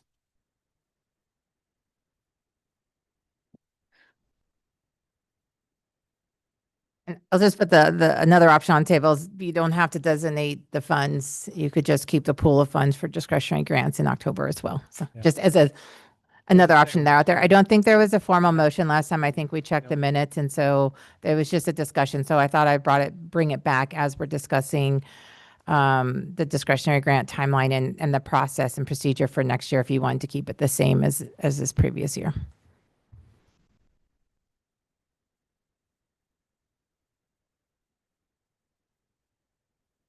Well, and I'm comfortable not doing anything at this time. It was mentioned, we didn't schedule it into our spreadsheet per se. We kind of, missed the opportunity for the discretionary funds that we do commit to an October process. Yes. Okay. Okay. Seems fine. And do you want to keep the same process for discretionary grants once a year, October?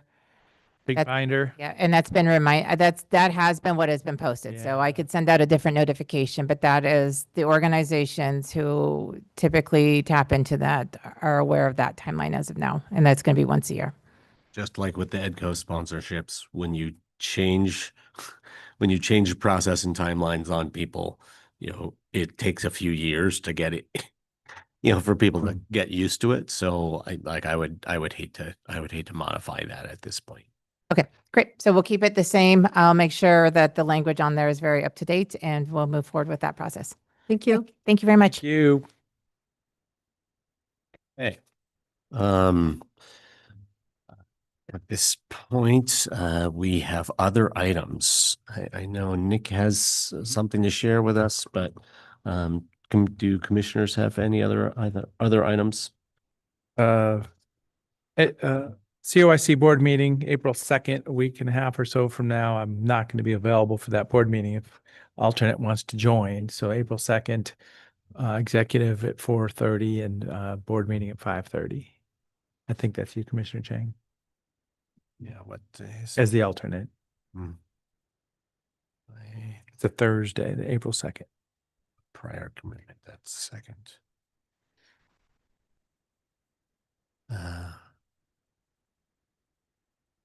I have another event that I'm going to. Commissioner Dare, you want to go to a meeting? Not on April 2nd. Yeah, okay. So I would just happen to not be able to attend, so. Association of Oregon Counties sent a note about vacancy and reappointment of an opportunity for Regional Solutions Advisory Committee appointments for each region. So AOC seat, I guess, is what this is. Association of Oregon Counties appointment. So we've got our central region. I just printed this off to make sure we compare notes among us here. The last time I explored that, I got appointed to the Oregon Transportation Commission instead. So I don't have any interest in looking at that right now. Well, so just acknowledging for the Tri-County area, Crook, Deschutes, Jefferson, Central Region, Regional Solution seat, one commissioner could be appointed by AOC. So it's out of the 369 of us. So who is it right? Is it Kelly right now? Simlick? Yes. Okay. we don't need to do anything with it today. Just it'll come up. Thank you. Thank you. Anything else? That's it. Okay. Commissioner Dare? No, I think I mentioned what I was doing earlier. Okay. All right. Staff, Eric, Nick, please. Great. Thank you, Commissioners. Eric Kropp and I will provide a brief update, and I'll turn it over to Eric here in just a moment. We attended the City of Redmond City Council meeting last night as we had coordinated with City Manager Keith Witkowski last Thursday after the board approved sending the letter to the City of Redmond regarding Desert Rise. As we had shared with Keith, of course, we'll be there to answer questions, and we were. And Eric, I'll turn it over to you if you want to summarize initially, and then I can provide comments as well. Thank you, Nick. Good morning, Commissioners. For the record, Eric Kropp, Deputy County Administrator. I'll actually start at the end of the discussion so that you know what happened. At the end of the discussion, which was about 20 minutes, the mayor said that he appreciates where the commissioners are coming from, but the City of Redmond will move forward with closing Desert Rise. That was the conclusion. At the beginning of the discussion, Redmond staff talked about how the number of camps at Desert Rise has increased the last year or so, and Redmond staff mentioned that the clientele has changed. There were a couple of business representatives that spoke. The businesses represented Medline Renewal and also Baselite Concrete. So they talked about concerns about safety for their employees. The mayor talked about we have an upcoming summer of movement, that there'll be lots of movement in that area. The mayor noted that the mayor and council's #1 priority is the safety of citizens. Also, it's important to note that the mayor acknowledged that that this closure would be moving a city problem to the county.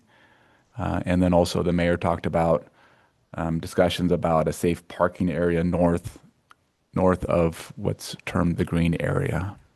So that's a summary of the 20-minute discussion, but ultimately it ended with the mayor indicating that the City of Redmond was going to move forward with the closure of Desert Rise, and that notification would likely go out to people next week. What was the vote? There was not a vote. No vote. Yeah, there's no vote. Okay, and where did you say what county property did they want to go to? In terms of the safe, In the green zone, shown as a green zone on the maps. So far. I would just also offer that the mayor, I think he was very clear. He said there are some rough months ahead, recognizing that they're going to be requiring people to leave, and that they will be moving to the county-owned property. And we didn't discuss any details about what a rough period means, but clearly that involves people moving east to the county-owned property. The businesses said, well, they recognize this is a very complicated matter, and they acknowledge that. Councilor Nielsen said he fully recognized, and as you clearly said, that this is moving the problem from the city-owned property in Desert Rise that the county, let's acknowledge, in 2004 gave to the city for industrial development, but is moving it further east to the county-owned property. also we got a report from our security firm that there were 2 to 3 people that already moved from Desert Rise to county-owned property. Well, initially, at least one, or if not a couple, moved to the DSL property. Unfortunately, they then moved beyond, but has been one of our most significant concerns as well. And the city, and we had mentioned about the county's prioritizing continuing with the DSL land transfer with the fairgrounds property. And I had mentioned that the board had sent a letter to DSL, the Department of State Lands, the same day that you approved sending a letter to the city of Redmond. And the mayor recognized they appreciate that that's an important priority, and that they agree that will benefit the city of Redmond in the future as well. I'll just add, so during the managed camp discussion the other day, like I said, we talked about the managed camp for about 10 or 15 minutes, and then most of the hour was spent talking about Desert Rise. During that discussion, the mayor and Councilor Zwicker, recognized that putting another 50, 60, 90 people in motion could have undesirable impacts and basically transfer various kinds of safety concerns from close into the city to farther out, where they're harder to detect, harder to respond to. And so the mayor at that point said, well, we would want to designate an area and work on safety, to kind of put in place both rules and patrols so that there's going to be adequate safety. There was discussion about how much trash had accumulated at Desert Rise, and how it would be worthwhile to have more regular access to dumpsters for people so that you have less accumulation. And, particularly if that was enforced, no accumulation of stuff, you've got dumpsters. Don't amass huge piles of things. So as we talked about what this, what this area might look like, to address concerns about safety and sanitation, I basically said to Mayor Fitch and Councilor Zwicker, well, it sounds like you're talking about the temporary safe stay area that we have set up with the city of Bend. And I felt like they indicated some openness to co-investing in something like that. So I'm not really excited about setting up another temporary safe stay area. But given the situation that we're in, given the effectiveness that the temporary safe stay area has had in addressing the specific kinds of concerns that were raised, with just scattering people to the wind, I'll put that out there as something, maybe something that we should discuss whether we want to explore with the city of Redmond, asking them for investment in that. Because otherwise, they're basically basically transferring the problem to county land without any investment in it, without any engagement in trying to mitigate the impacts that are coming from the movement of those people. So Eric, do you know the head count at the TSSA then? What, 150? Approximately 150. So it's going down slowly. A couple months ago, or I think it was reported at 200. Of course, that number changes daily and weekly. No, but we're not supposed to let any more people in. That was one of the things we talked about As together. of June 30th. Not till June 30th? Correct. Yeah, the direction was that the city of Bend will close areas 1 and 2. People living in areas 1 and 2, which is the northern part, do have the ability to move to the southern part. And then as of June 30th, there'd be no additional people allowed in, which we would be working towards. It's not going to be a perfect situation. Also, just a reminder to the public that the direction is to close the TSSA summer of 2027. During that time, they'll continue to be trying to get people out of the TSSA into housing or shelter. There's contracts with nonprofits So that will continue to happen. But also I think that we all need to acknowledge that when the TSSA closes, a certain percentage will relocate to other public lands. One of the other things, one of the other thoughts that came from Mayor Fitch and Councilor Zwicker was uh, doubling the managed camp from 36 to 72 sites as soon as possible. And, you know, I expressed concern about doubling it before we even have a chance to A, get an operator on board, and B, see whether it works or not. But in the longer term, there, in terms of the management and operations, there's probably efficiencies to be gained by having the managed camp be bigger, be more sites. I mean, if you've got management in place to kind of engage with, keep track of, support, and keep an eye on, 36 campsites worth of people, adding another group, another basically loop on the TSSA is only a marginal additional cost in terms of human resources to manage the camp. So that's another thing that we could discuss further with the city of Redmond. Their willingness, their openness to invest, make those kinds of investments. Basically, I don't want, I don't want to see the city put 50, 60, 90 more people in motion, outside the framework of what we agreed to in our IGA, and not contribute to mitigating any kinds of negative impacts that come from that addition.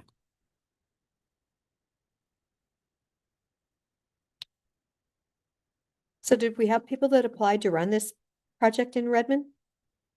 We're currently in the RFP process. There were 3 submittals, and they're being scored right now.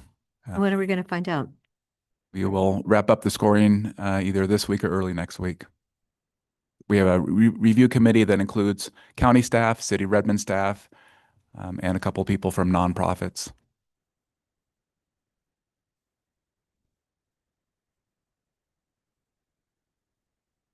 Just a couple of other things that the city said was they hoped that the staffs would work very closely together on the timelines for notifications. I think they're implying that we would issue notifications for the DSL property to be transferred.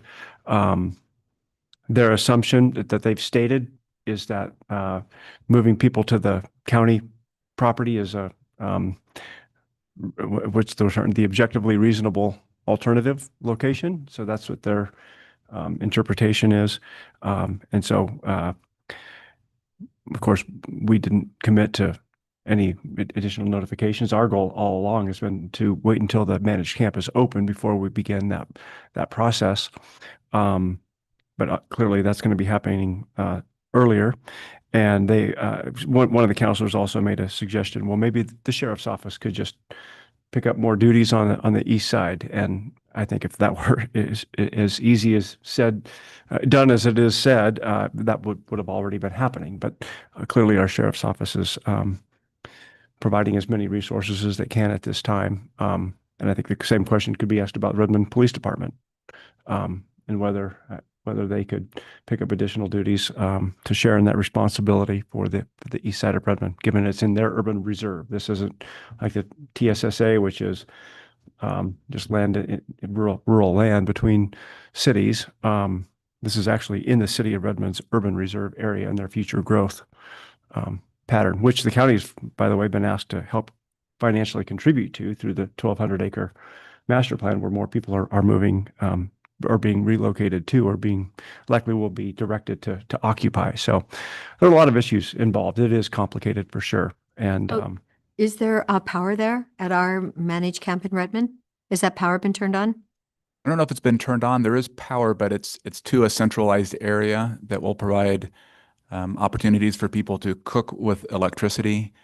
There's not power to the individual sites. As you know, we looked at that. The committee looked at that, and although that would have been nice, it was cost prohibitive. Okay, There is power. I don't know if it's been turned on yet. okay. Is there water? Yes. Okay, so the water power. Okay, so did you say then that perhaps next week can come back to us? Or when is the decision-making of the 3 submittals analysis going to be done? The review committee has been submitting their scoring yesterday and today. We'll compile those and we can inform the board next week and the city council. Okay, so next week we'll hear. Okay. That's what I wrote down. I wanted to confirm it.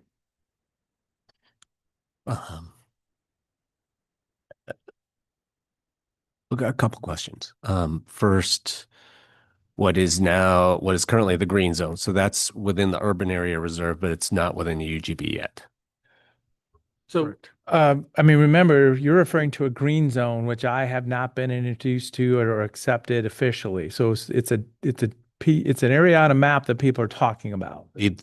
No, as we have been notifying people, and you saw copies of this notification that we are providing to people as we're notifying people over the last few months that they're going to need to get out of the 137 acres.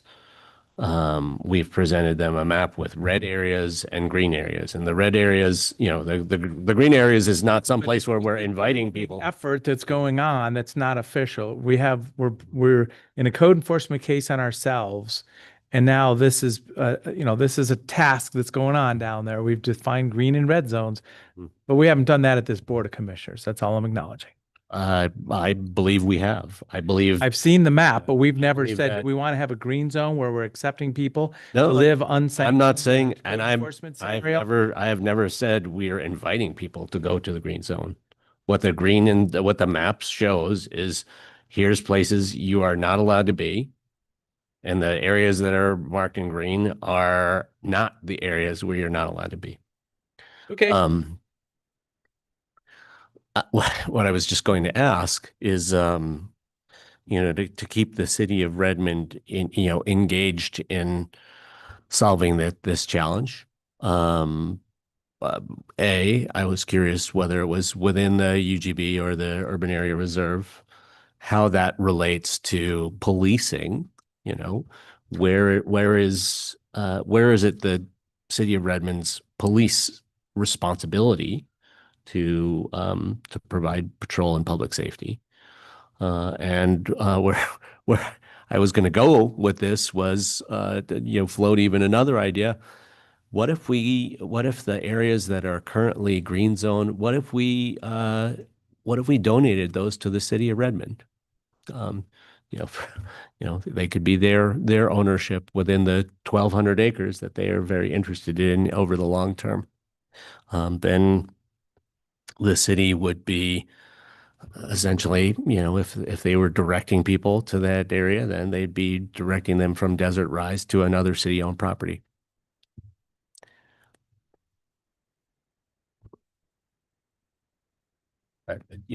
Do we have answers on is it in the EUAR or the UGB?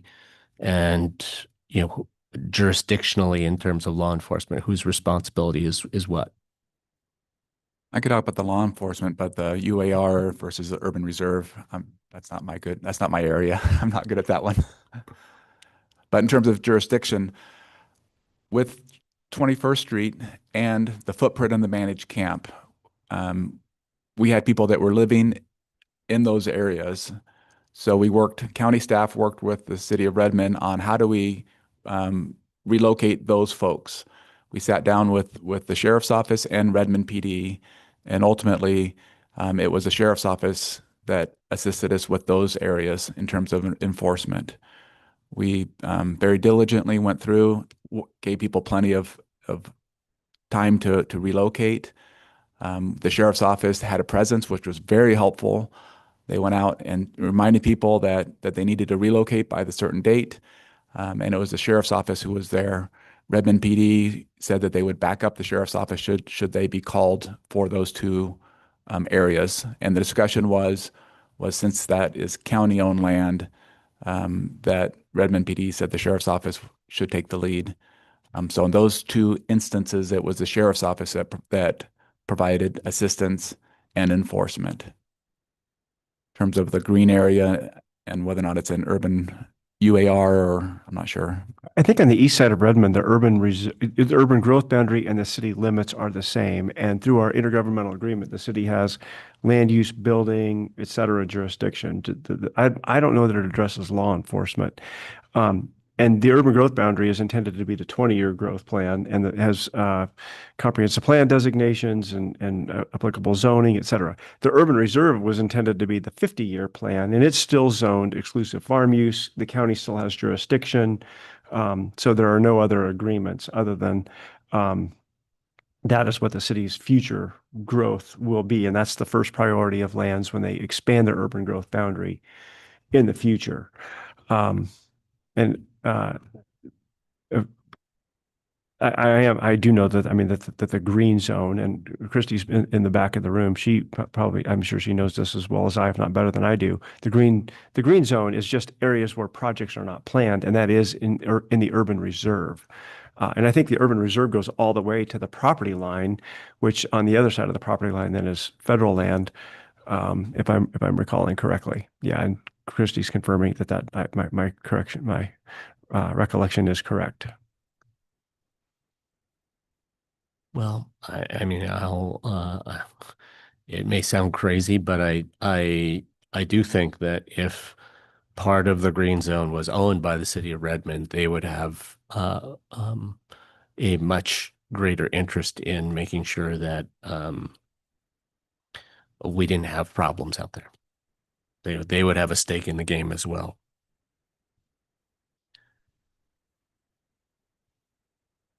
Throwing that out, another idea out there, and interested in hearing what my fellow commissioners think about these, potential scenarios. Do another temporary safe stay area with the city of Redmond, expand the managed camp, give the city of Redmond a chunk of the green zone. Any other ideas to put on the table? I don't know that there's any resources or revenue to do any of those ideas. Giving away the land would, give away a resource that, has been held for many years and managed by Deschutes counties. Yeah, and which, as you appropriately stated, is a code compliance liability for us right now. It's not doing a whole lot for us.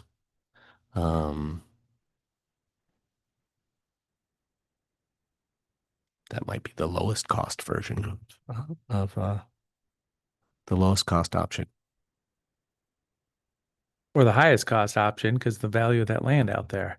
Urban growth boundaries in the state of Oregon are, sacred, right? So it's the highest value land. I think we just heard that it's outside the UGB. Is that correct? The green area. Yeah, I believe it is. I think people might be talking about future development out there, and that would be the next place the city would grow. So it's just the time frame you're referring to. Mm-hmm. Yeah, and if you transfer 50, 60, or 90 unauthorized people's worth of unauthorized homeless encampments to that green zone, it's not getting developed real soon.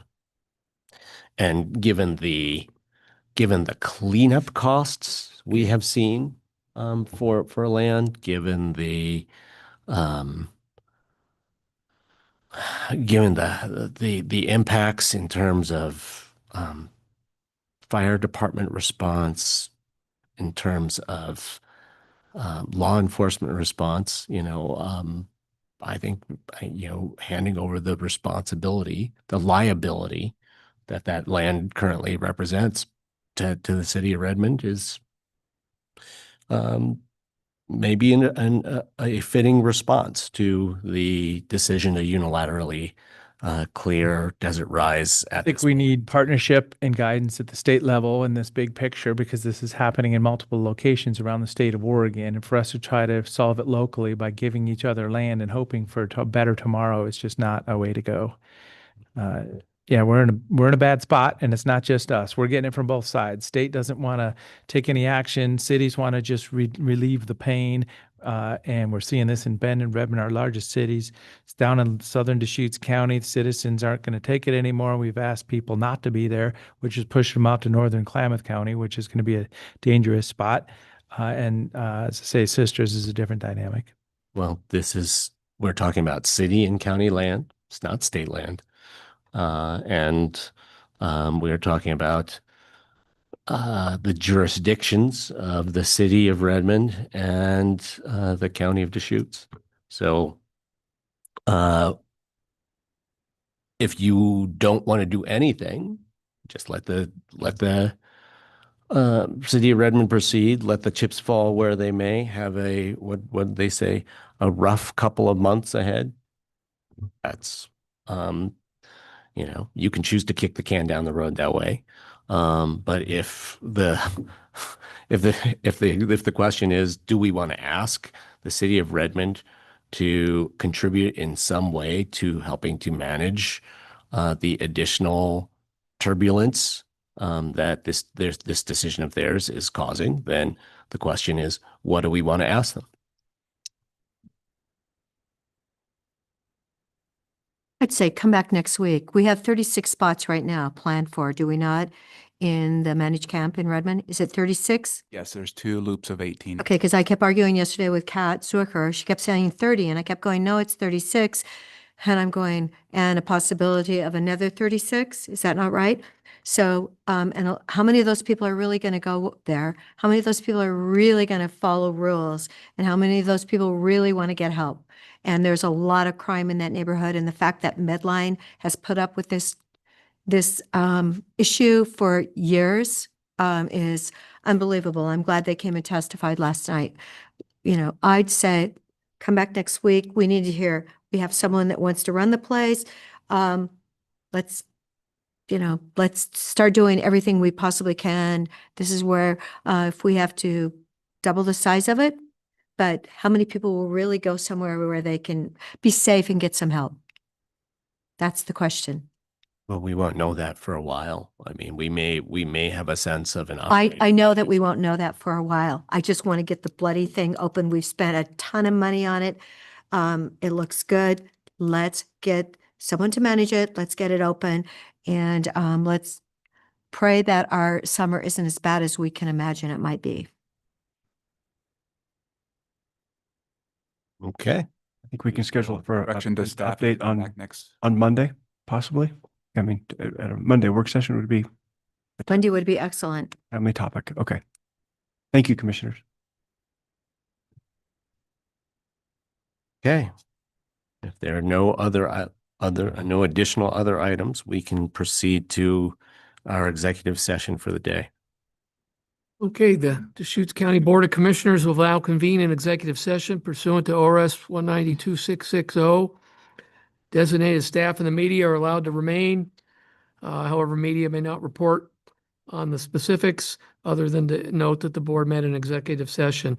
No final decisions will be made in executive session. At the conclusion, we'll open the doors and invite the audience back into the meeting.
Turning from our executive session, staff, please proceed as discussed, and we will now adjourn this meeting.